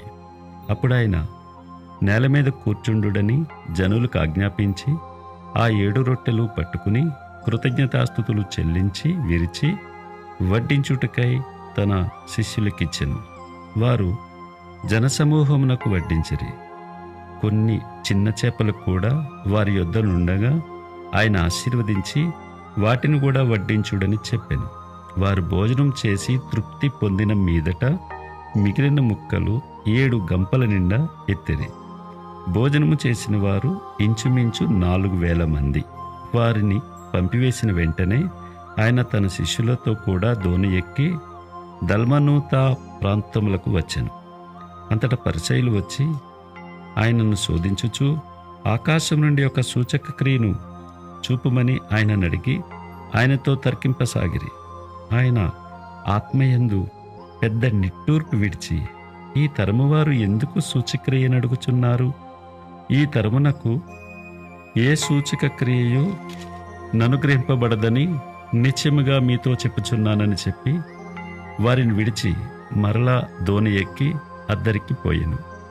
వారు తినుటకు రొట్టెలు తెచ్చుటకు మరిచిరి. దోణిలో వారి యొద్ద ఒక్క రొట్టె తప్ప మరి ఏమీ లేకపోయెను. ఆయన, చూచుకొనుడి, పరిసయ్యుల పులిసిన పిండిని గూర్చియు హేరోదు పులిసిన పిండిని గూర్చియు జాగ్రత్తపడుడని వారిని హెచ్చరింపగా వారు తమ యొద్ద రొట్టెలు లేవేయని తమలో తాము ఆలోచించుకొనిరి. యేసు అది ఎరిగి, మన యొద్ద రొట్టెలు లేవేయని మీరెందుకు ఆలోచించుకొనుచున్నారు? మీరింకనూ గ్రహింపలేదా? వివేచింపలేదా? మీరు కఠిన హృదయము గలవారై ఉన్నారా? మీరు కన్నులుండియూ చూడరా? చెవులుండియూ వినరా? జ్ఞాపకం చేసుకొనరా? నేను ఆ 5,000 మందికి 5 రొట్టెలు విరిచి పంచిపెట్టినప్పుడు మీరు ముక్కలు ఎన్ని గంపల నిండా ఎత్తితిరని వారిని అడిగాను. వారు 12 అని ఆయనతో చెప్పిరి. ఆ 4,000 మందికి 7 రొట్టెలు నేను విరిచి పంచిపెట్టినప్పుడు ముక్కలు ఎన్ని గంపల నిండా ఎత్తితిరని ఆయన వారిని అడుగగా వారు 7 అనిరి. అందుకైన మీరింకనూ గ్రహింపకున్నారా అని అనెను. అంతలో వారు బేత్సైదాకు వచ్చిరి. అప్పుడు అక్కడి వారు ఆయన యొద్దకు ఒక గ్రుడ్డివాని తోడుకుని వచ్చి వాని ముట్టవలనని ఆయనను వేడుకొనిరి. ఆయన ఆ గ్రుడ్డివాని చేయి పట్టుకుని ఊరి వెలుపలకు తోడుకుని పోయి వాని కన్నుల మీద ఉమ్మివేసి వాని మీద చేతులుంచి, నీకేమైనను కనబడుచున్నదా అని వానిని అడుగగా వాడు కన్నులెత్తి, మనుషులు నాకు కనబడుచున్నారు, వారు చెట్ల వలె నుండి నడుచుచున్నట్లుగా నాకు కనబడుచున్నారనెను. అంతటా ఆయన మరలా తన చేతులు వాని కన్నుల మీద నుంచగా వాడు తేరి చూచి కుదర్చబడి సమస్తమును తేటగా చూడసాగెను. అప్పుడు యేసు, నీవు ఊరిలోనికి వెళ్ళవద్దని చెప్పి వాని ఇంటికి వానిని పంపివేశాను. యేసు తన శిష్యులతో ఫిలిప్పుదైన కైసరేతో చేరిన గ్రామములకు బయలుదేరెను. మార్గంలో నుండగా, నేను ఎవడనని జనులు చెప్పుచున్నారని తన శిష్యులను అడిగాను.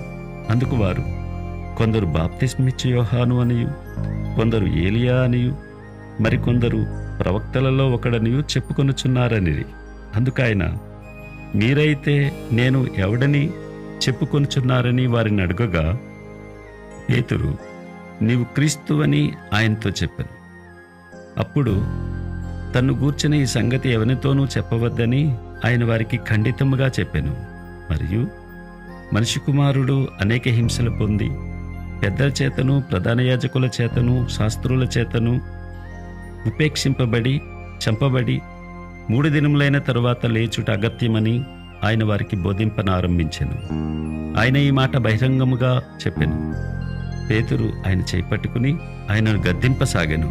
అందుకు ఆయన తన శిష్యుల వైపు తిరిగి వారిని చూచి, సాతానా, నా వెనుకకు పొమ్ము, నీవు మనుషుల సంగతులను మనస్కరించుచున్నావు గాని దేవుని సంగతులను మనస్కరింపకున్నావని పేతురును గద్దించెను.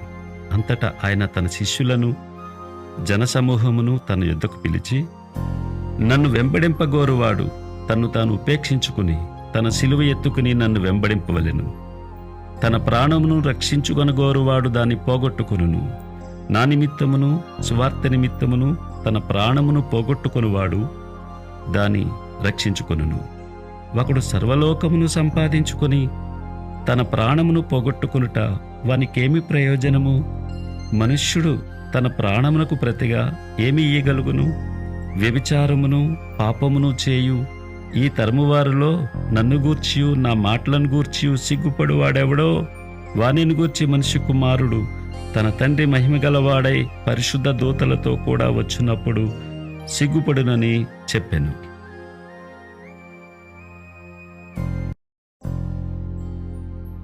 మార్కు సువార్త 9వ అధ్యాయము.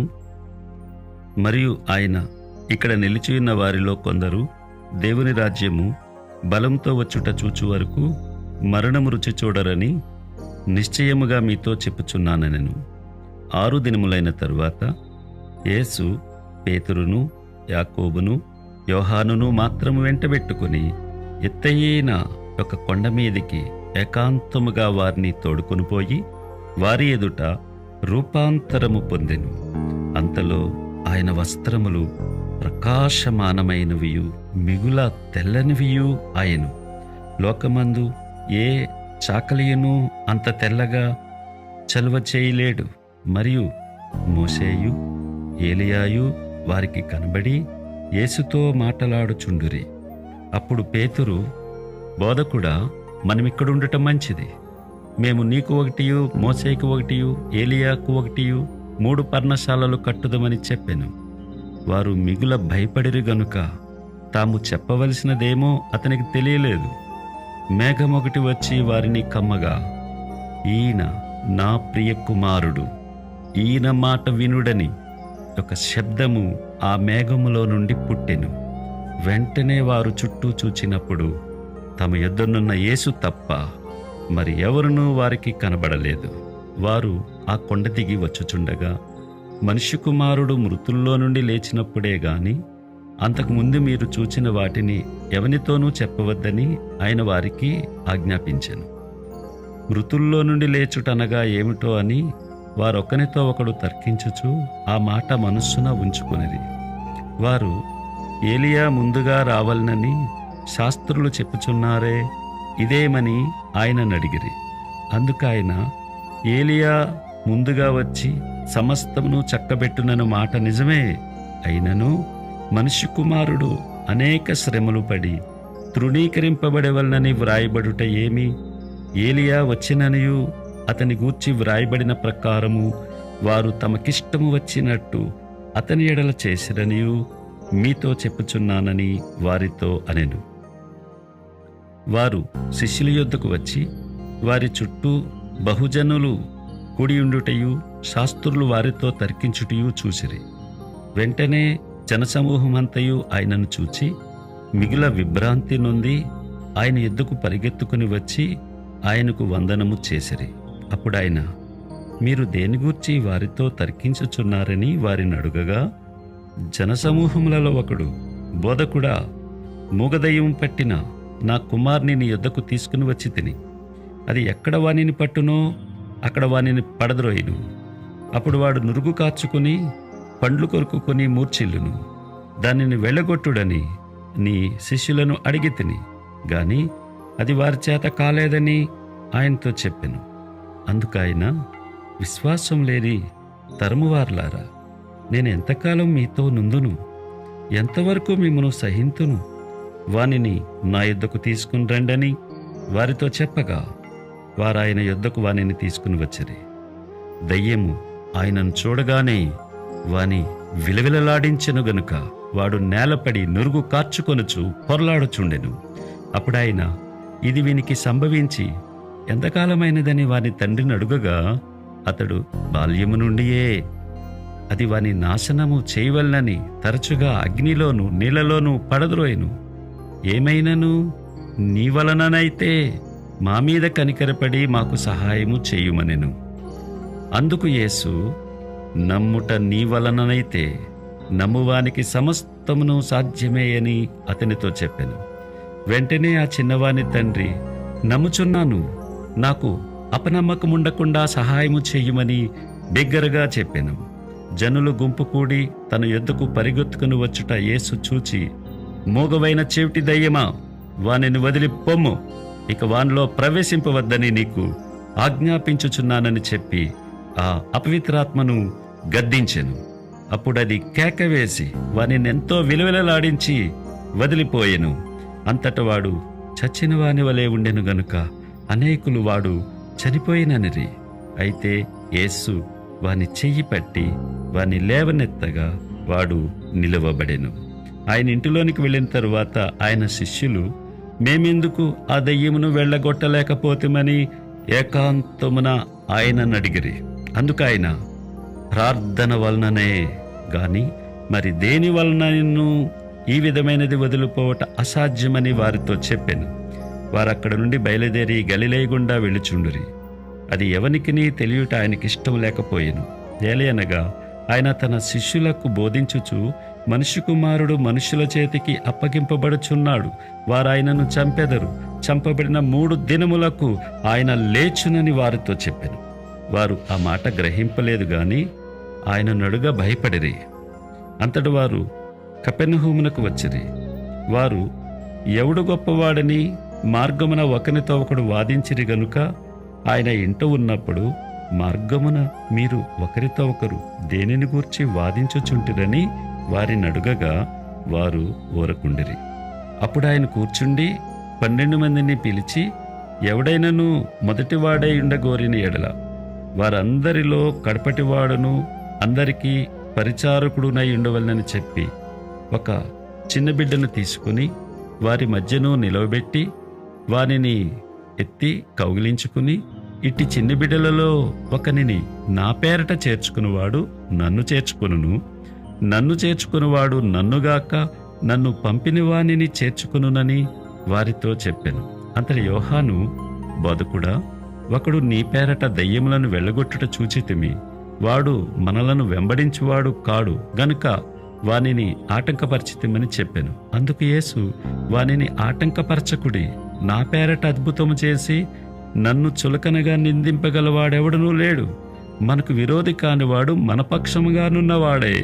మీరు క్రీస్తువారని, నా పేరట మీకు గిన్నెడు నీళ్లు త్రాగనిచ్చువాడు తనకు రావలసిన ఫలము పోగొట్టుకొనడని మీతో నిశ్చయముగా చెప్పుచున్నాను.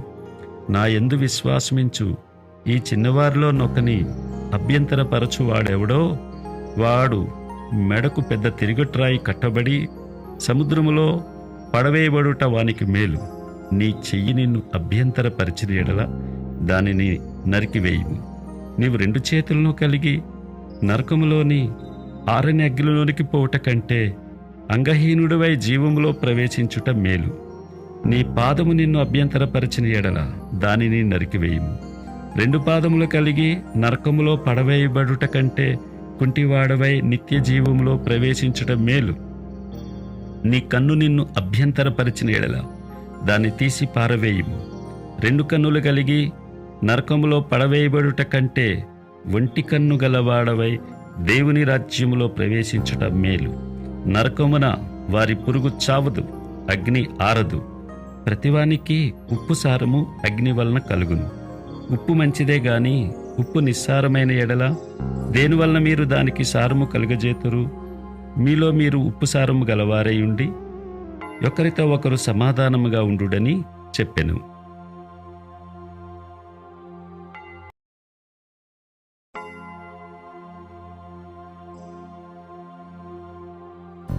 మార్కు సువార్త 10వ అధ్యాయము. ఆయన అక్కడి నుండి లేచి యూదయ ప్రాంతములకును యోర్దాను అద్దరికిని వచ్చెను. జనసమూహములు తిరిగి ఆయన యొద్దకు కూడి వచ్చిరి. ఆయన తన వాడుక చొప్పున వారికి మరలా బోధించుచుండెను. పరిసయ్యులు ఆయన యొద్దకు వచ్చి ఆయనను శోధించుటకై, పురుషుడు తన భార్యను విడనాడుట న్యాయమా అని ఆయన నడిగిరి. అందుకాయన, మోషే మీకేమి ఆజ్ఞాపించినని వారిని అడిగెను. వారు పరిత్యాగ పత్రిక వ్రాయించి ఆమెను విడనాడవలనని మోషే సెలవిచ్చినని చెప్పగా, యేసు, మీ హృదయ కాఠిన్యమును బట్టి అతడి ఆజ్ఞను మీకు వ్రాసి ఇచ్చెను. కానీ సృష్ట్యాది నుండి దేవుడు వారిని పురుషునిగాను స్త్రీనిగాను కలుగజేసెను. ఈ హేతువు చేత పురుషుడు తన తల్లిదండ్రులను విడిచిపెట్టి తన భార్యను హత్తుకొనును. వారిద్దరూ ఏకశరీరమై ఉందురు గనుక వారికి ఇద్దరుగా నుండక ఏకశరీరముగా నుందురు. కాబట్టి దేవుడు జతపరిచిన వారిని మనుష్యుడు వేరుపరచకూడదని వారితో చెప్పెను. ఇంటికి వచ్చి శిష్యులు ఈ సంగతిని గూర్చి ఆయనను మరలా నడిగిరి. అందుకైన తన భార్యను విడనాడి మరి ఒకతిని పెండ్లి చేసుకునివాడు తాను విడనాడిన ఆమె విషయమై వ్యభిచరించువాడగును. మరియు స్త్రీ తన పురుషుని విడనాడి మరి ఒకని పెండ్లి చేసుకుని ఎడల ఆమె వ్యభిచరించునదగునని వారితో చెప్పెను. తమ చిన్న బిడ్డలను ముట్టవలనని కొందరు ఆయన యుద్ధకు వారిని తీసుకుని వచ్చిరి. అయితే శిష్యులు వారిని తీసుకుని వచ్చిన వారిని గద్దించిరి. యేసు అది చూచి కోపపడి, చిన్న బిడ్డలను నా యుద్ధకు రానీయుడి, వారిని ఆటంకపరచవద్దు. దేవుని రాజ్యము ఇలాంటి వారిదే. చిన్న బిడ్డ వలె దేవుని రాజ్యమును అంగీకరింపనివాడు అందులో నెంతమాత్రము ప్రవేశింపడని మీతో నిశ్చయముగా చెప్పుచున్నానని చెప్పి ఆ బిడ్డలను ఎత్తి కౌగిలించుకుని వారి మీద చేతులుంచి ఆశీర్వదించెను. ఆయన బయలుదేరి మార్గమున పోవచుండగా ఒకడు పరిగెత్తుకుని వచ్చి ఆయన ఎదుట మోకాళ్ళూని, సద్బోధకుడా, నిత్యజీవునకు వారసుడునగుటకు నేనేమి చేయుదునని ఆయనను అడిగెను. యేసు, నన్ను సత్పురుషుడని ఎలా చెప్పుచున్నావు? దేవుడొక్కడే గాని మరి ఎవడనూ సత్పురుషుడు కాడు. నరహత్య చేయవద్దు, వ్యభిచరింపవద్దు, దొంగిలవద్దు, అబద్ధ సాక్ష్యము పలుకవద్దు, మోసపుచ్చవద్దు, నీ తల్లిదండ్రులను సన్మానింపుము అను ఆజ్ఞలు నీకు తెలియను గదా అని అతనితో చెప్పెను. అందుకతడు, బోధకుడా, బాల్యము నుండి ఇవన్నీ అనుసరించుచునే ఉంటినని చెప్పెను. యేసు అతన్ని చూచి అతన్ని ప్రేమించి, నీకు ఒకటి కొదువుగానున్నది, నీవు వెళ్ళి నీకు కలిగినవన్నీ అమ్మి బీదలకిమ్ము, పరలోకమందు నీకు ధనము కలుగును. నీవు వచ్చి నన్ను వెంబడించుమని చెప్పాను. అతడు మిగులు ఆస్తి గలవాడు గనుక ఆ మాటకు ముఖము చిన్నబుచ్చుకుని దుఃఖపడుచు వెళ్ళిపోయాను. అప్పుడు యేసు చుట్టూ చూచి, ఆస్తి గలవారు దేవుని రాజ్యంలో ప్రవేశించుట ఎంతో దుర్లభమని తన శిష్యులతో చెప్పాను. ఆయన మాటలకు శిష్యులు విస్మయముందిరి. అందుకు యేసు తిరిగి వారితో ఇట్లనెను, పిల్లలారా, తమ ఆస్తి యందు నమ్మిక ఉంచువారు దేవుని రాజ్యంలో ప్రవేశించుట ఎంతో దుర్లభము. ధనవంతుడు దేవుని రాజ్యంలో ప్రవేశించుట కంటే ఒంటె సూది బెజ్జంలో దూరుట సులభము. అందుకు వారు అత్యధికముగా ఆశ్చర్యపడి, అట్లయితే ఎవడు రక్షణ పొందగలడని ఆయనను అడిగిరి. యేసు వారిని చూచి, ఇది మనుష్యులకు అసాధ్యమే గాని దేవునికి అసాధ్యము కాదు. దేవునికి సమస్తమును సాధ్యమే అనెను. పేతురు, ఇదిగో మేము సమస్తమును విడిచిపెట్టి నిన్ను వెంబడించితిమని ఆయనతో చెప్పసాగెను.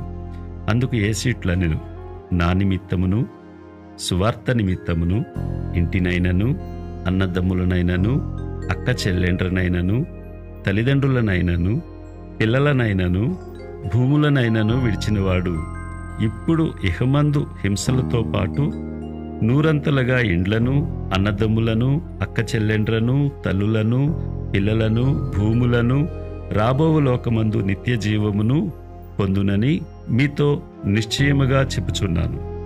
మొదటివారు అనేకులు కడపటివారగుదురు, కడపటివారు మొదటివారగుదురు అనెను. వారు ప్రయాణమై యెరూషలేమునకు వెళ్ళుచుండిరి. యేసు వారికి ముందు నడుచుచుండగా వారు విస్మయముందిరి, వెంబడించువారు భయపడిరి. అప్పుడు ఆయన మరలా 12 శిష్యులను పిలుచుకుని తనకు సంభవింపబో వాటిని వారికి తెలియచెప్పనారంభించి, ఇదిగో మనం యెరూషలేమునకు వెళుచున్నాము. మనిషి కుమారుడు ప్రధాన యాజకులకును శాస్త్రులకును అప్పగింపబడును. వారు ఆయనకు మరణశిక్ష విధించి ఆయనను అన్ని జనులకు అప్పగించెదరు. వారు ఆయనను అపహసించి ఆయన మీద ఉమ్మివేసి కొరడాలతో ఆయనను కొట్టి చంపెదరు. 3 దినములైన తరువాత ఆయన తిరిగి లేచునని చెప్పెను.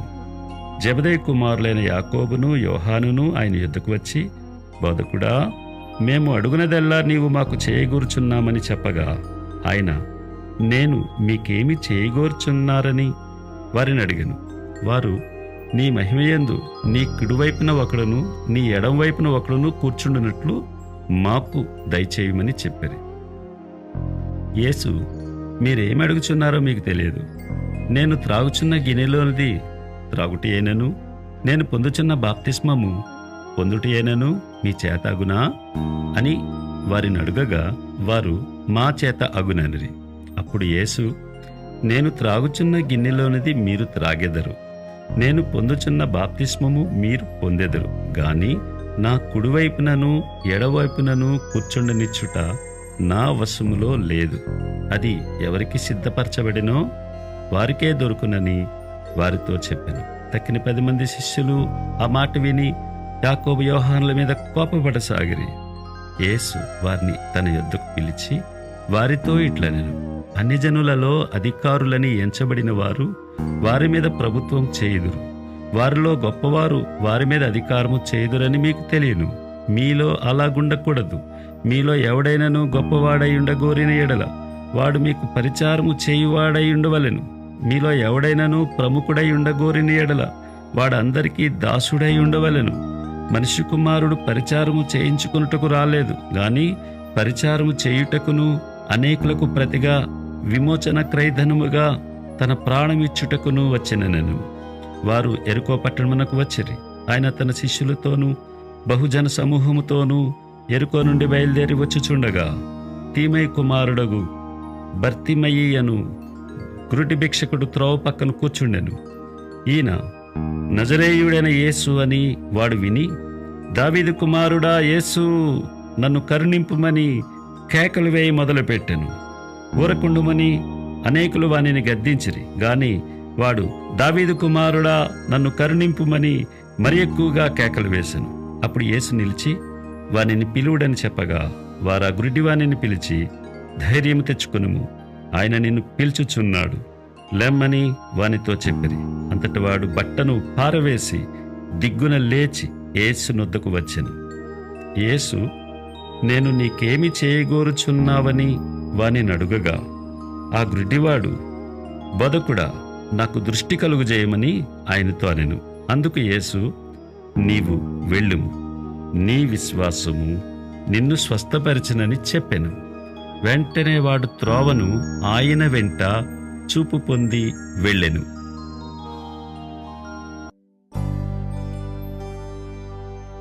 మార్కు సువార్త 11వ అధ్యాయము.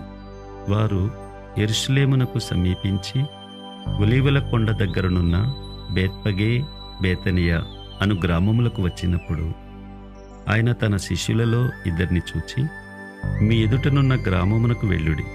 అందులో మీరు ప్రవేశింపగానే కట్టబడి ఉన్న ఒక గాడిద పిల్ల మీకు కనబడును. దానిమీద ఏ మనుష్యుడును ఎప్పుడునూ కూర్చుండలేదు. దానిని విప్పి తోలుకొని రండి. ఎవడైనాను మీరెందుకు ఇలాగూ చేయుచున్నారని మిమ్మును అడిగిన ఎడల అది ప్రభువునకు కావలసి ఉన్నదని చెప్పుడి. తక్షణమే అతడు దానిని ఇక్కడికి తోలి పంపునని చెప్పి వారిని పంపెను. వారు వెళ్ళగా వీధిలో ఇంటి బయట తలవాకిట కట్టబడి ఉన్న గాడిద పిల్ల ఒకటి వారికి కనబడెను. దానిని విప్పుచుండగా అక్కడ నిలిచి ఉన్న వారిలో కొందరు, మీరేం చేయుచున్నారు? గాడిద పిల్లను ఎందుకు విప్పుచున్నారని వారిని అడిగిరి. అందుకు శిష్యులు యేసు ఆజ్ఞాపించినట్టు వారితో చెప్పగా వారు పోనిచ్చిరి. వారు ఆ గాడిద పిల్లను యేసునొద్దకు తోలుకొని వచ్చి తమ బట్టలు దానిపై వేయగా ఆయన దానిమీద కూర్చుండెను. అనేకులు తమ బట్టలను దారి పొడుగునను పరిచిరి. కొందరు తాము పొలములలో నరికిన కొమ్మలను పరిచిరి. మరియు ముందు వెళ్ళుచుండిన వారును వెనుక వచ్చుచుండిన వారును, జయము, ప్రభు పేరట వచ్చువాడు స్తుతింపబడునుగాక, వచ్చుచున్న మన తండ్రి అయిన దావీదు రాజ్యము స్తుతింపబడునుగాక, సర్వోన్నతమైన స్థలములలో జయము అని కేకలు వేయుచుండిరి. ఆయన యెరూషలేమునకు వచ్చి దేవాలయంలో ప్రవేశించి చుట్టూ సమస్తమును చూచి సాయంకాలమైనందున 12 మందితో కూడా బేతనీకు వెళ్ళెను. మరునాడు వారు బేతనియ నుండి వెళ్ళుచుండగా ఆయన ఆకలిగొని ఆకులు గల ఒక అంజూరపు చెట్టును దూరము నుండి చూచి దానిమీద ఏమైనాను దొరకునేమో అని వచ్చెను. దాని యొద్దకు వచ్చి చూడగా ఆకులు తప్ప మరేమీ కనబడలేదు. ఏలయనగా అది అంజూరపు పండ్ల కాలము కాదు. అందుకాయన, ఇక మీదట ఎన్నటికి నీ పండ్లు ఎవరునూ తినకుందురుగా కానీ చెప్పెను. ఇది ఆయన శిష్యులు వినిరి. వారు యెరూషలేమునకు వచ్చినప్పుడు ఆయన దేవాలయంలో ప్రవేశించి దేవాలయంలో క్రయ విక్రయములు చేయువారిని వెళ్ళగొట్టనారంభించి రోకలు మార్చువారి బల్లలను, గువ్వలమ్ము వారి పీటలను పడద్రోసి దేవాలయం గుండా ఏ పాత్ర అయినను ఎవరిని తేనీయకుండెను. మరియు ఆయన బోధించుచు, నా మందిరము సమస్తమైన అన్యజనులకు ప్రార్థనా మందిరం అనబడును అని వ్రాయబడలేదా? అయితే మీరు దానిని దొంగల గుహగా చేసితిరనెను. శాస్త్రులను ప్రధాన యాజకులను ఆ మాట విని జనసమూహమంతయు ఆయన బోధకు బహుగా ఆశ్చర్యపడుట చూచి ఆయనకు భయపడి ఆయన నేలాగు సంహరించుదుమా అని సమయము చూచుచుండిరి. సాయంకాలమైనప్పుడు ఆయన పట్టణంలో నుండి బయలుదేరెను. ప్రొద్దున వారు మార్గమున పోవచుండగా ఆ అంజూరపు చెట్టు వేళ్లు మొదలుకొని ఎండియుండుట చూచిరి. అప్పుడు పేతురు ఆ సంగతి జ్ఞాపకమునకు తెచ్చుకుని, బోధకుడా, ఇదిగో నీవు శపించిన అంజూరపు చెట్టు ఎండిపోయినని ఆయనతో చెప్పాను. అందుకు యేసు వారితో ఇట్లను, మీరు దేవుని యందు విశ్వాసముంచుడి. ఎవడైనాను ఈ కొండను చూచి నీవు ఎత్తబడి సముద్రంలో పడవేయబడుమని చెప్పి తన మనసులో సందేహింపక తాను చెప్పినది జరుగునని నమ్మిన ఎడల వాడు చెప్పినది జరుగునని మీతో నిశ్చయముగా చెప్పుచున్నాను. అందుచేత ప్రార్థన చేయనప్పుడు మీరు అడుగుచున్న వాటి నెలను పొందియున్నామని నమ్ముడి, అప్పుడు అవి మీకు కలుగునని మీతో చెప్పుచున్నాను.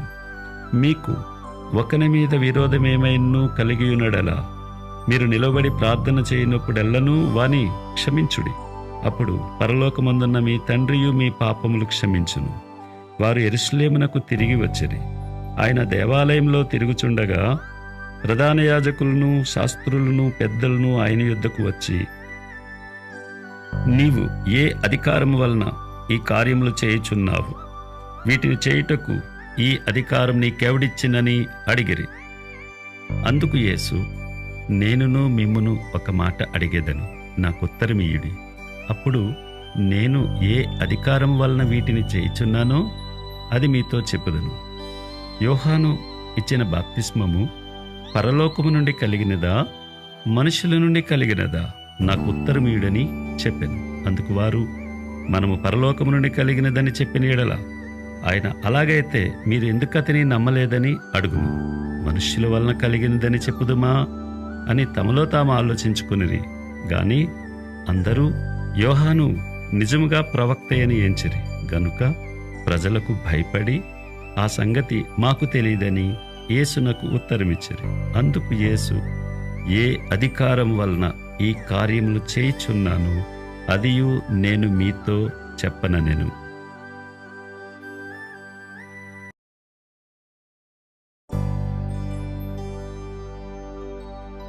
మార్కు సువార్త 12వ అధ్యాయము. ఆయన ఉపమాన రీతిగా వారికి బోధింపనారంభించెను. ఎట్లనగా, ఒక మనుష్యుడు ద్రాక్ష తోట నాటించి దాని చుట్టూ కంచె వేయించి ద్రాక్షల తొట్టి తొలిపించి గోపురము కట్టించి కాపులకు దానిని గుత్తకిచ్చి దేశాంతరము పోయెను. పంటకాలమందు ఆ కాపుల నుండి ద్రాక్ష తోట పండ్లలో తన భాగము తీసుకుని వచ్చుటకు కాపుల యొద్దకు అతడు ఒక దాసుని పంపగా, వారు వాని పట్టుకొని కొట్టి వట్టి చేతులతో పంపివేసిరి. మరలా అతడు మరి ఒక దాసుని వారి యొద్దకు పంపగా, వారు వాని తల గాయం చేసి అవమానపరిచిరి. అతడు మరి ఒకని పంపగా వానిని చంపిరి. అతడు ఇంకా అనేకులను పంపగా వారు కొందరిని కొట్టిరి, కొందరిని చంపిరి. ఇంకను అతనికి ప్రియకుమారుడు ఒకడుండెను గనుక వారు తన కుమారుని సన్మానించెదరనుకుని తుదకు వారి యొద్దకు అతనిని పంపెను. అయితే ఆ కాపులు, ఇతడు వారసుడు, ఇతని చంపుదాం రండి, అప్పుడు స్వాస్థ్యము మనదగునని తమలో తాము చెప్పుకొని అతన్ని పట్టుకుని చంపి ద్రాక్ష తోట వెలుపల పారవేసిరి. కావున ఆ ద్రాక్ష తోట యజమానుడు ఏమి చేయును? అతడు వచ్చి ఆ కాపులను సంహరించి ఇతరులకు ఆ ద్రాక్ష తోట ఇచ్చును గదా. మరియు ఇల్లు కట్టువారు నిరాకరించిన రాయి మూలకు తలరాయి ఆయెను. ఇది ప్రభువు వలననే కలిగెను. ఇది మన కనులకు ఆశ్చర్యము అను లేఖనము మీరు చదవలేదా అని అడుగగా, తమ్మును గూర్చి ఆ ఉపమానము చెప్పెనని వారు గ్రహించి ఆయనను పట్టుకొనుటకు సమయము చూచుచుండిరి.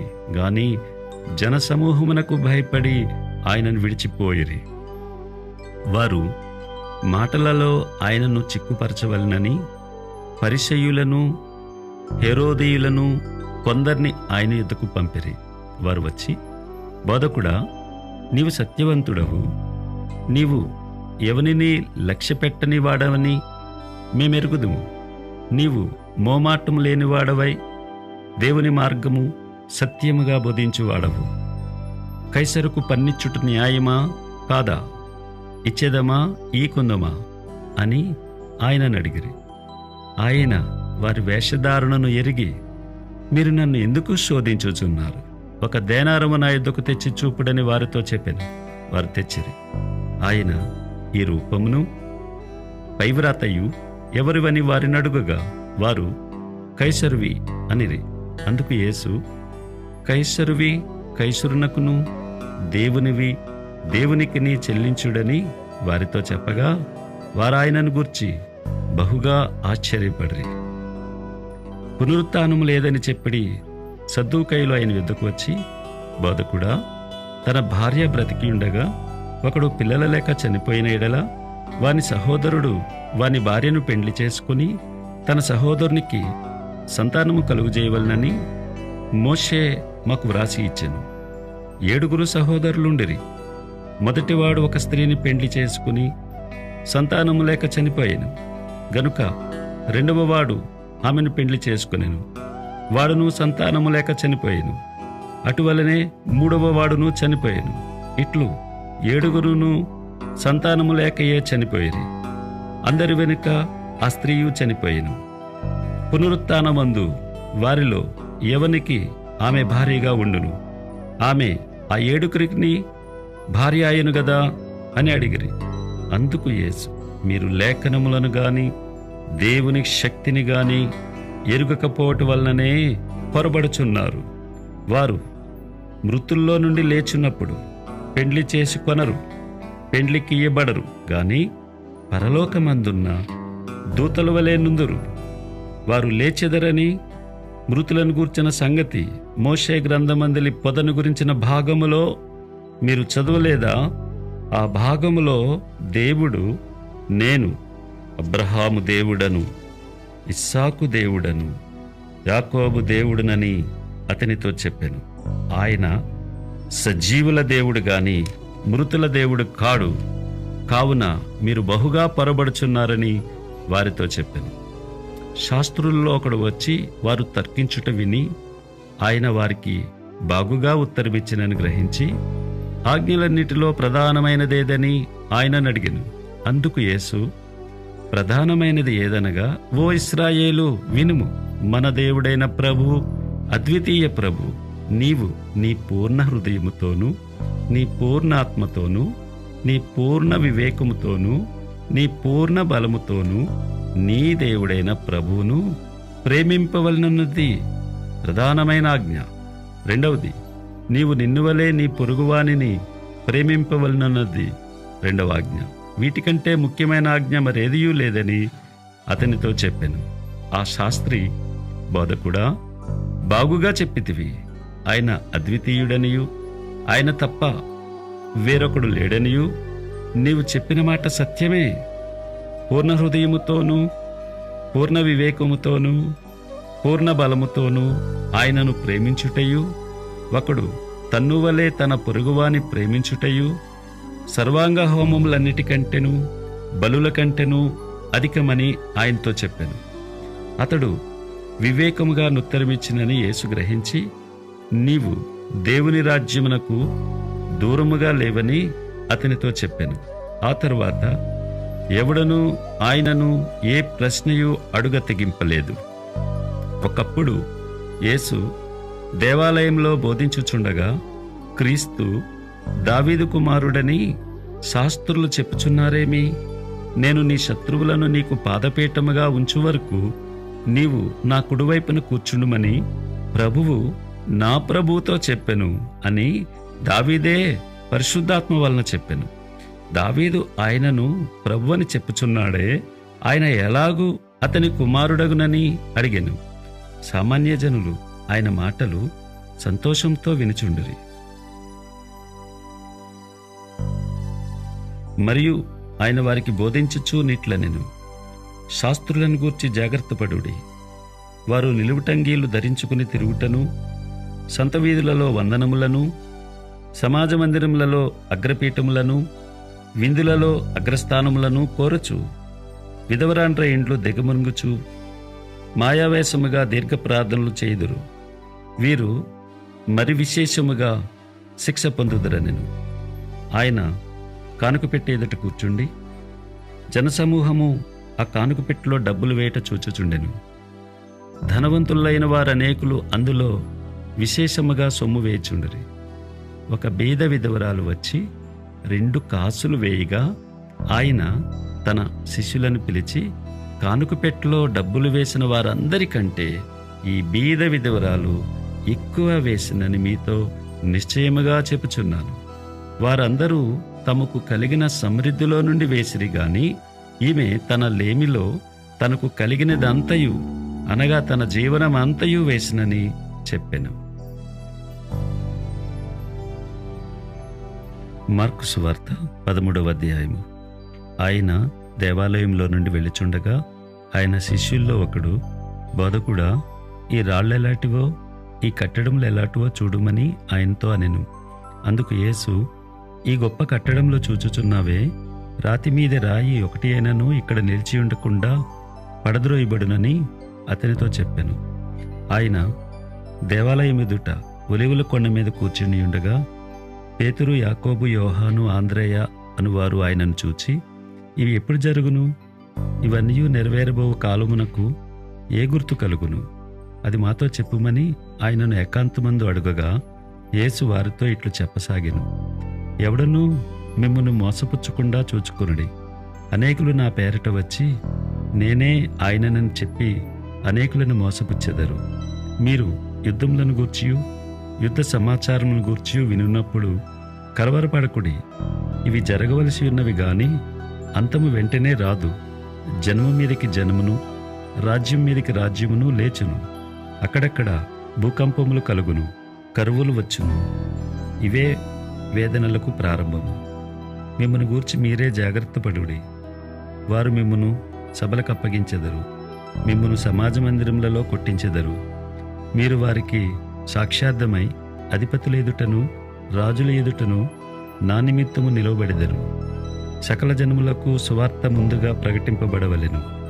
వారు మిమ్మను అప్పగించుటకు కొనిపోవునప్పుడు మీరు ఏమి చెప్పుదుమా అని ముందుగా చింతింపకుడి. ఆ గడియలోనే మీకేది ఇయ్యబడునో అదే చెప్పుడి.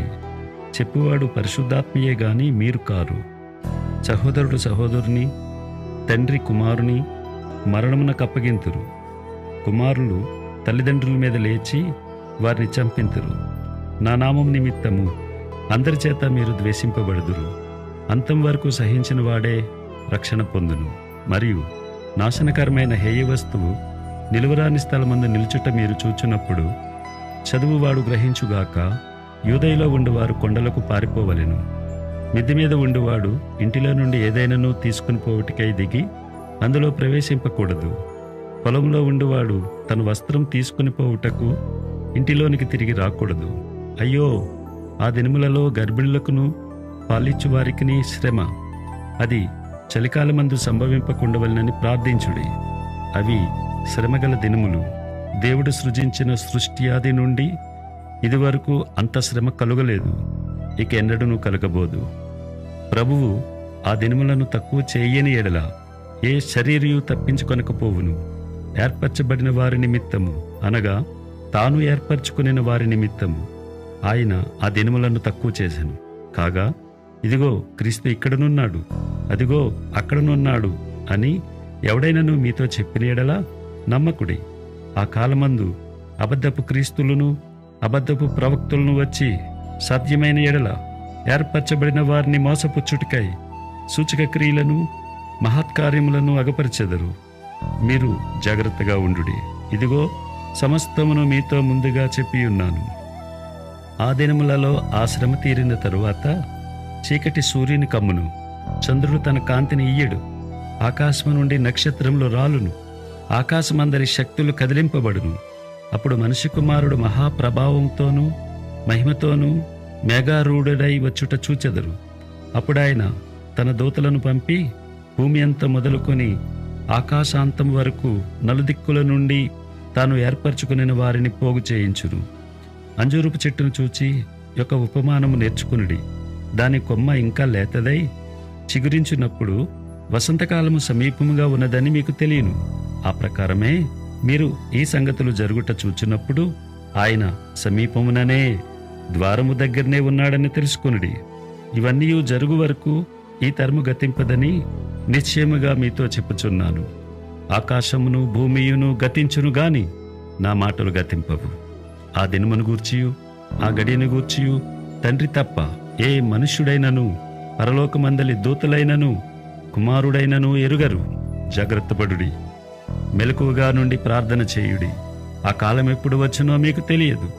ఒక మనుష్యుడు తన దాసులకు అధికారమిచ్చి ప్రతివానికి వాని వాని పని నియమించి మెలకువగా నుండుమని ద్వారపాలకునికి ఆజ్ఞాపించి ఇల్లు విడిచి దేశాంతరము పోయినట్టే ఆ కాలము ఉండును. ఇంటి యజమానుడు ప్రొద్దు గురించి వచ్చునో, అర్ధరాత్రి వచ్చునో, కోడి కూయినప్పుడు వచ్చునో, తెల్లవారున్నప్పుడు వచ్చునో, ఎప్పుడు వచ్చునో మీకు తెలియదు. ఆయన అకస్మాత్తుగా వచ్చి మీరు నిద్రపోవచుండట చూచునేమో. కనుక మీరు మెలకువగా నుండుడి.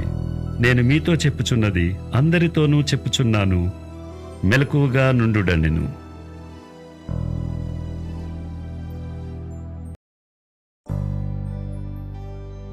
మార్కు సువార్త 14వ అధ్యాయము. 2 దినములైన పిమ్మట పస్కా పండుగ అనగా పులియని రొట్టెల పండుగ వచ్చెను. అప్పుడు ప్రధాన యాజకులను శాస్త్రులను మాయోపాయము చేత ఆయనను ఎలాగూ పట్టుకుని చంపుదుమాయని ఆలోచించుకొనుచుండురి గాని ప్రజలలో అల్లరి కలుగునేమో అని పండుగలో వద్దని చెప్పుకొనిరి. ఆయన బేతనీలో కుష్ఠరోగి అయిన సీమోని ఇంట భోజనమునకు కూర్చుండి ఉన్నప్పుడు ఒక స్త్రీ మిక్కిలి విలువగల అచ్చ జటామాంసి అత్తరుగుడ్డి తీసుకుని వచ్చి ఆ అత్తరుగుడ్డి పగలగొట్టి ఆ అత్తరు ఆయన తల మీద పోసెను. అయితే కొందరు కోపపడి, ఈ అత్తరు ఇలాగూ నష్టపరచనేలా, ఈ అత్తరు 300 దేనారముల కంటే ఎక్కువ వెలకమ్మి బీదలకి ఇవ్వచ్చునని చెప్పి ఆమెను గూర్చి సణుగుకొనిరి. అందుకు యేసు ఇట్లనెను, ఈమె జోలికి పోకుడి, ఈమెను ఎందుకు తొందర పెట్టుచున్నారు? ఈమె నా ఎడల మంచి కార్యము చేశాను. బీదలు ఎల్లప్పుడూ మీతోనే ఉన్నారు, మీకిష్టమైనప్పుడెల్లా వారికి మేలు చేయవచ్చును. నేను ఎల్లప్పుడూ మీతో నుండను. ఈమె తన శక్తి కొలది చేసి నా భూస్థాపన నిమిత్తము నా శరీరమును ముందుగా అభిషేకించెను. సర్వలోకములో ఎక్కడ ఈ సువార్త ప్రకటింపబడునో అక్కడ ఏమి చేసినదియో జ్ఞాపకార్థముగా ప్రశంసింపబడునని మీతో నిశ్చయముగా చెప్పుచున్నానెను. 12 మందిలోనొకడు ఇస్కరియోతు యూదా ప్రధాన యాజకుల చేతికి ఆయనను అప్పగింపవలనని వారి యొద్దకు పోగా వారు విని సంతోషించి వానికి ద్రవ్యమిత్తుమని వాగ్దానం చేసిరి. గనుక వాడు ఆయనను అప్పగించుటకు తగిన సమయము కనిపెట్టుచుండెను. పులియని రొట్టెల పండుగలో మొదటి దినమున వారు పస్కా పశువును వధించినప్పుడు ఆయన శిష్యులు, నీవు పస్కాను భుజించుటకు మేమెక్కడికి వెళ్ళి సిద్ధపరచి వెళ్ళని కోరుచున్నావని ఆయనను అడుగగా ఆయన, మీరు పట్టణంలోనికి వెళ్ళుడి, అక్కడ నీళ్లకుండ మోయిచున్న ఒక మనుషుడు మీకు ఎదురుపడను. వాని వెంటబోయి వాడు ఎక్కడ ప్రవేశించునో ఆ ఇంటి యజమానును చూచి, నేను నా శిష్యులతో కూడా పస్కాను భుజించుటకు నా విడిది గది ఎక్కడనని బోధకుడు అడుగుచున్నాడని చెప్పుడి. అతడు సామాగ్రితో సిద్ధపరచబడిన గొప్ప మేడగది మీకు చూపించును. అక్కడ మన కొరకు సిద్ధపరచుడని చెప్పి తన శిష్యుల్లో 2 పంపెను. శిష్యులు వెళ్ళి పట్టణంలోనికి వచ్చి ఆయన వారితో చెప్పినట్టు కనుగొని పస్కాను సిద్ధపరచిరి. సాయంకాలం అయినప్పుడు ఆయన తన 12 మంది శిష్యులతో కూడా వచ్చెను. వారు కూర్చుండి భోజనము చేయుచుండగా యేసు, మీలో ఒకడు అనగా నాతో భుజించుచున్నవాడు నన్ను అప్పగించునని నిశ్చయముగా మీతో చెప్పుచున్నానని వారితో చెప్పగా వారు దుఃఖపడి, నేనా అని ఒకరి తరువాత ఒకడు ఆయన నడుగసాగిరి. అందుకైన 12 మందిలో ఒకడే అనగా నాతో కూడా పాత్రలో చేయి ముంచువాడే. నిజముగా మనిషి కుమారుడు ఆయనను గూర్చి వ్రాయబడినట్టు పోవచున్నాడు. అయితే ఎవరి చేత మనిషి కుమారుడు అప్పగింపబడుచున్నాడో ఆ మనుష్యునికి శ్రమ, ఆ మనుష్యుడు పుట్టియుండని ఎడల వానికి మేలనెను. వారు భోజనము చేయుచుండగా ఆయన యొక్క రొట్టెను పట్టుకుని ఆశీర్వదించి విరిచి వారికిచ్చి, మీరు తీసుకునుడి, ఇది నా శరీరమనెను. పిమ్మట ఆయన గిన్నె పట్టుకుని కృతజ్ఞతాస్తుతులు చెల్లించి దాని వారికిచ్చెను. వారందరూ దానిలోంది త్రాగిరి. అప్పుడాయన, ఇది నిబంధన విషయమై అనేకుల కొరకు చిందింపబడుచున్న నా రక్తము. నేను దేవుని రాజ్యంలో ద్రాక్షారసము క్రొత్తదిగా త్రాగు దినం వరకు ఇకను దానిని త్రాగనని మీతో నిశ్చయముగా చెప్పుచున్నానెను. అంతటా వారు కీర్తన పాడి ఒలీవల కొండకు వెళ్ళిరి. అప్పుడు యేసు వారిని చూచి, మీరందరూ అభ్యంతరపడెదరు, గొర్రెల కాపర్ని కొట్టుదును, గొర్రెలు చెదరిపోవును అని వ్రాయబడి ఉన్నది కదా. అయితే నేను లేచిన తరువాత మీకంటే ముందుగా గలిలయలోనికి వెళ్ళదనెను. అందుకు పేతురు, అందరూ అభ్యంతరపడినను నేను అభ్యంతరపడనని ఆయనతో చెప్పగా యేసు అతని చూచి, నేటి రాత్రి కోడి 2 మారులు కుయ్యక మునిపే నీవు నన్ను ఎరుగనని 3 మారు చెప్పెదవని నీతో నిశ్చయముగా చెప్పుచున్నానెను. అతడు మరి ఖండితముగా, నేను నీతో కూడా చావవలసి వచ్చినను నిన్ను ఎరుగనని చెప్పనెను. అట్లు వారందరూ అనిరి. వారు గెత్సెమనే అనబడిన చోటునకు వచ్చినప్పుడు ఆయన, నేను ప్రార్థన చేసి వచ్చే వరకు మీరిక్కడ కూర్చుండుడని తన శిష్యులతో చెప్పి పేతురును, యాకోబును, యోహానును వెంటబెట్టుకుని పోయి మిగులు విభ్రాంతి నొందుటకును చింతాక్రాంతుడగుటకును ఆరంభించెను. అప్పుడాయన, నా ప్రాణము మరణమగునంతగా దుఃఖంలో మునిగియున్నది, మీరిక్కడ ఉండి మెలకుగా నుండుడని వారితో చెప్పి కొంత దూరము సాగిపోయి నేల మీద పడి సాధ్యమైతే ఆ గడియ తన యొద్ద నుండి తొలగిపోవాలని ప్రార్థించుచు, నాయనా తండ్రి, నీకు సమస్తము సాధ్యము, ఈ గిన్నె నా యొద్ద నుండి తొలగించుము, అయినను నా ఇష్ట ప్రకారము కాదు, నీ చిత్త ప్రకారమే కానిమ్ము అనెను. మరలా ఆయన వచ్చి వారు నిద్రించుచుండట చూచి, సీమోను, నీవు నిద్రించుచున్నావా? ఒక్క గడియైనను మేలుకొని ఉండలేవా? మీరు శోధనలో ప్రవేశించకుండునట్లు మెలకుగా నుండి ప్రార్థన చేయుడి. ఆత్మ సిద్ధమే గాని శరీరము బలహీనమని పేతురుతో చెప్పి తిరిగిపోయి ఇంతకుముందు పలికిన మాటలనే పలుకుచూ ప్రార్థించెను. ఆయన తిరిగి వచ్చి చూడగా వారు నిద్రించుచుండిరి. ఎలయనగా వారి కన్నులు భారముగా ఉండెను. ఆయనకేమి ఉత్తరం ఇవ్వలెనో వారికి తోచలేదు. ఆయన మూడోసారి వచ్చి, మీరిక నిద్రపోయి అలసట తీర్చుకునుడి, ఇక చాలును, గడియ వచ్చినది, ఇదిగో మనిషి కుమారుడు పాపుల చేతికి అప్పగింపబడుచున్నాడు, లెండి వెళ్ళుదము, ఇదిగో నన్ను అప్పగించువాడు సమీపించి ఉన్నాడని చెప్పెను. వెంటనే ఆయన ఇంకనూ మాట్లాడుచుండగా 12 మంది శిష్యుల్లో ఒకడైన ఇస్కరియోతు యూదా వచ్చెను.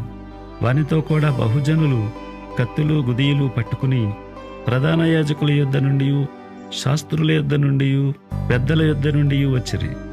ఆయనను అప్పగించువాడు నేనెవరిని ముద్దు పెట్టుకుందునో ఆయనే యేసు, ఆయనను పట్టుకుని భద్రముగా కొనిపోవుడని వారికి గుర్తు చెప్పి ఉండెను. వాడు వచ్చి వెంటనే ఆయన యొద్దకు పోయి, బోధకుడా అని చెప్పి ఆయనను ముద్దు పెట్టుకొనగా వారు ఆయన మీద పడి ఆయనను పట్టుకొనిరి.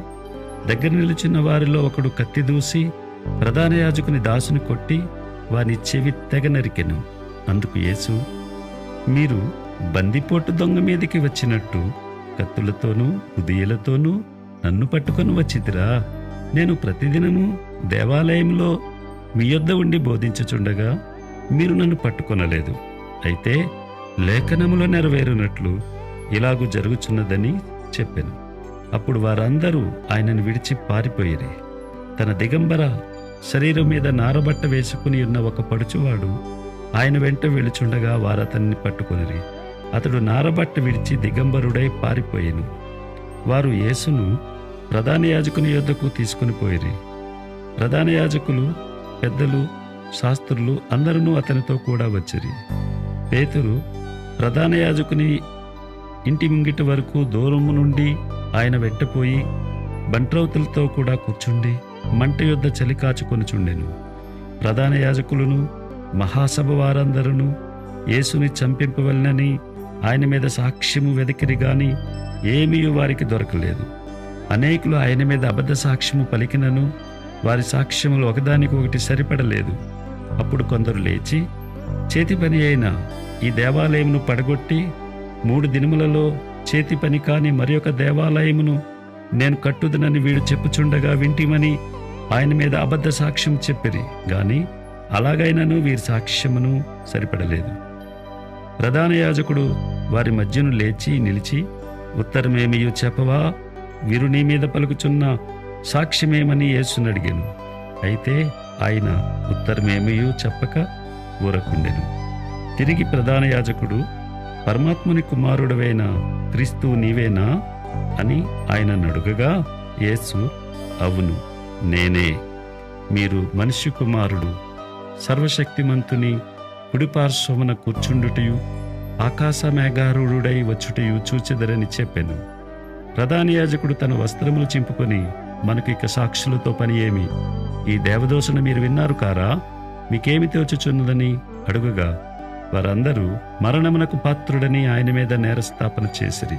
కొందరు ఆయన మీద ఉమ్మివేసి ఆయన ముఖమునకు ముసుగు వేసి ఆయనను గుద్దుచూ ప్రవచింపుమని ఆయనతో చెప్పసాగిరి. బంట్రౌతులను ఆయనను అరచేతులతో కొట్టి పట్టుకొనిరి. పేతురు ముంగిటి క్రింది భాగంలో ఉండగా ప్రధాన యాజకుని పనికెత్తెలలో ఒకటి వచ్చి పేతురు చలి కాచుకొనుచుండుట చూచెను. అతనిని నిదానించి చూచి, నీవును నజరేయుడగు ఆ యేసుతో కూడా ఉండినవాడవు కావా అనెను. అందుకతడు, ఆయన ఎవడో నేనెరుగను, నీవు చెప్పినది నాకు బోధపడలేదని చెప్పి నడవలోనికి వెళ్ళాను. అంతటి కోడి కూశాను. ఆ పనికెత్తే అతన్ని చూచి, వీడు వారిలో ఒకడని దగ్గర నిలిచిన్న వారితో మరలా చెప్పసాగాను. అతడు మరలా నేను కాననెను. కొంతసేపైన తరువాత దగ్గర నిలిచిన వారు మరలా పేతురును చూచి, నిజముగా నీవు వారిలో ఒకడవు, నీవు గలిలయుడు గదా అనిరి. అందుకతడు, మీరు చెప్పుచున్న మనుష్యుని నేను ఎరుగనని చెప్పి శపించుకొనుటకును ఒట్టు పెట్టుకొనుటకును మొదలుపెట్టెను. వెంటనే రెండవ మారు కోడి కూసెను. కనుక కోడి 2 మార్లు కూయక మునుపు, నీవు నన్ను ఎరుగనని ముమ్మారు చెప్పెదవని యేసు తనతో చెప్పిన మాట పేతురు జ్ఞాపకమునకు తెచ్చుకుని తలపోయిచ్చు ఏడ్చెను.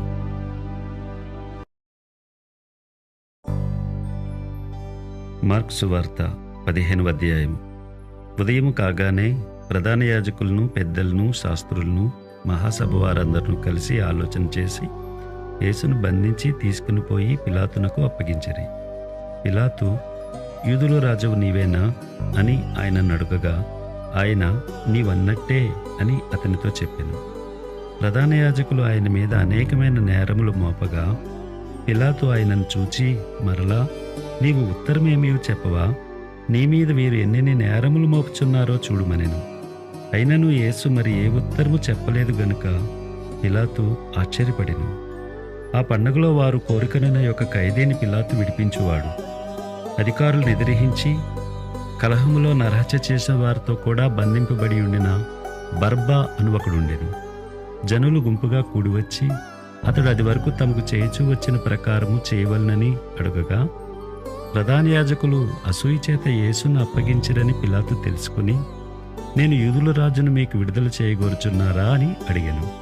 అతడు బర్బను తమకు విడుదల చేయవలనని జనులు అడుగున్నట్లు ప్రధాన యాజకులు వారిని ప్రేరేపించిరి.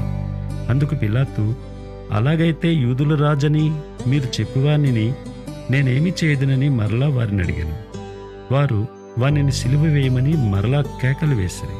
అందుకు పిలాతు, ఎందుకు అతడే చెడు కార్యం చేసినని వారిని అడుగగా వారు వానిని సిలువ వేయమని మరెక్కువగా కేకలు వేసిరి. పిలాతు జనసమూహమును సంతోషపెట్టుటకు మనసు గలవాడై వారికి బరబ్బను విడుదల చేసి యేసును కొరడాలతో కొట్టించి సిలువ వేయని అప్పగించెను. అంతట సైనికులు ఆయనను ప్రెతోరియమను అధికార మందిరం లోపలికి తీసుకుని పోయి సైనికులందరినీ సమకూర్చుకుని తరువాత ఆయనకు ఊదారంగు వస్త్రము తొడిగించి ముండ్ల కిరీటమును ఆయన తల మీద పెట్టి, యూదుల రాజా నీకు శుభమని చెప్పి ఆయనకు వందనం చేయసాగిరి. మరియు రెల్లుతో ఆయన తల మీద కొట్టి ఆయన మీద ఉమ్మివేసి మోకాళ్ళుని ఆయనకు నమస్కారం చేసిరి. వారు ఆయనను అపహాసించిన తరువాత ఆయన మీదనున్న ఊదారంగు వస్త్రం తీసివేసి ఆయన బట్టలు ఆయనకు తొడిగించి ఆయనను సిలువ వేయుటకు తీసుకుని పోయిరి. కురేనీయుడైన సీమోనను ఒకడు పల్లెటూరు నుండి వచ్చి ఆ మార్గమున పోచుండగా ఆయన సిలువను మోయుటకు అతనిని బలవంతం చేసిరి. అతడు అలెగ్జాంద్రునకును రూపునకును తండ్రి. వారు గొల్గొతా అనబడిన చోటునకు ఆయనను తీసుకుని వచ్చిరి. గొల్గొతా అనగా కపాల స్థలమని అర్థము. అంతటా బోళము కలిపిన ద్రాక్షారసం ఆయనకిచ్చిరి గాని ఆయన దాన్ని పుచ్చుకొనలేదు. వారు ఆయనను సిలువ వేసి ఆయన వస్త్రముల భాగము ఎవరికి రావాలనో చీట్లు వేసి వాటిని పంచుకొనిరి. ఆయనను సిలువ వేసినప్పుడు పగలు 9 గంటలాయెను. మరియు యూదుల రాజైన యేసు అని ఆయన మీద మోపబడిన నేరమును వ్రాసి పైగా నుంచిరి.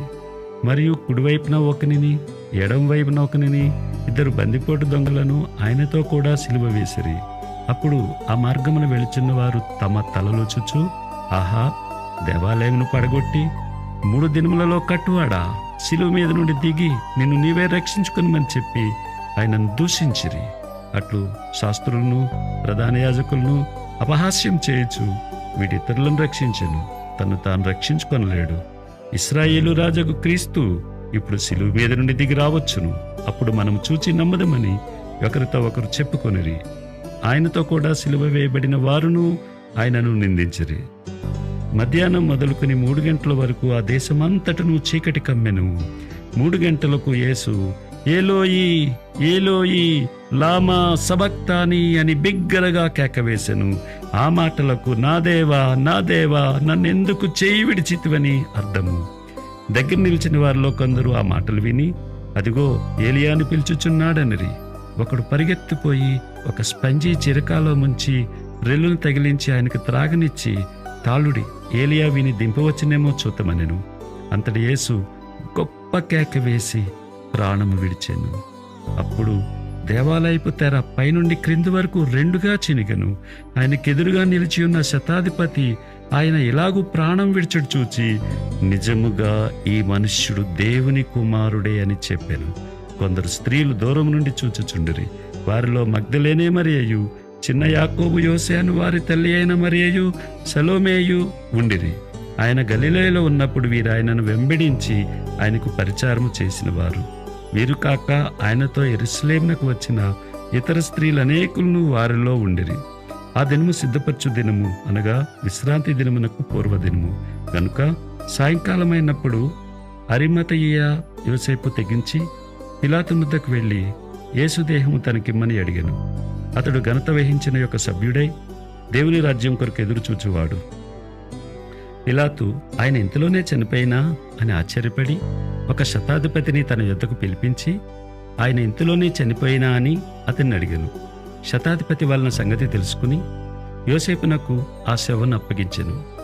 అతడు నారబట్ట కొని ఆయనను దింపి ఆ బట్టతో చుట్టి బండలో తొలిపించిన సమాధి యందు ఆయనను పెట్టి ఆ సమాధి ద్వారమునకు రాయి పొర్లించెను.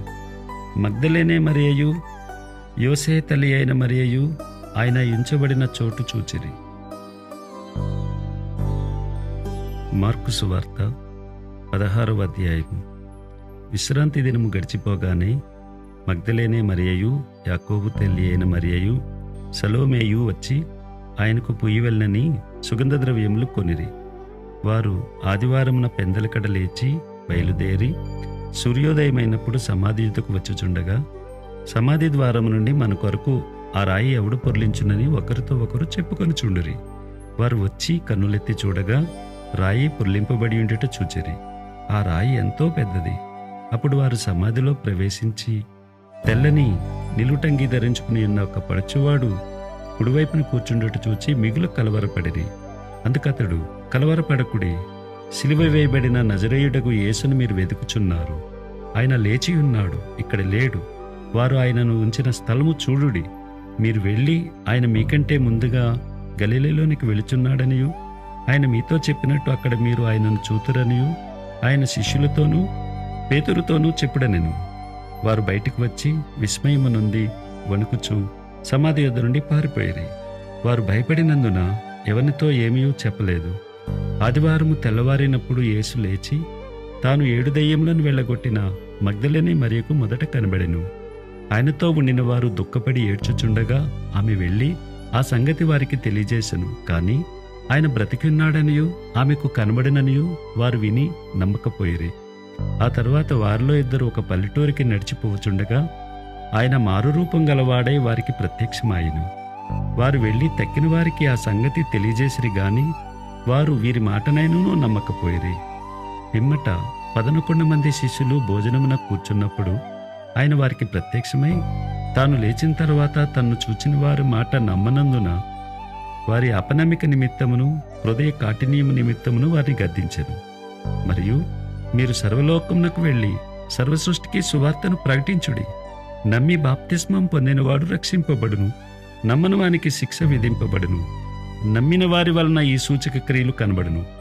ఏవనగా, నా నామమున దెయ్యములను వెళ్ళగొట్టుదురు, క్రొత్త భాషలు మాట్లాడుదురు, పాములను ఎత్తిపట్టుకొందురు, మరణకరమైనదేది త్రాగినను అది వారికి హాని చేయదు. రోగుల మీద చేతులుంచినప్పుడు వారు స్వస్థత నొందుదురని వారితో చెప్పెను.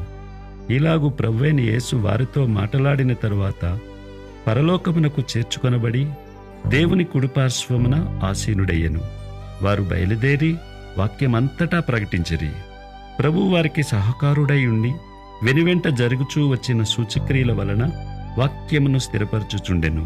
ఆమేన్.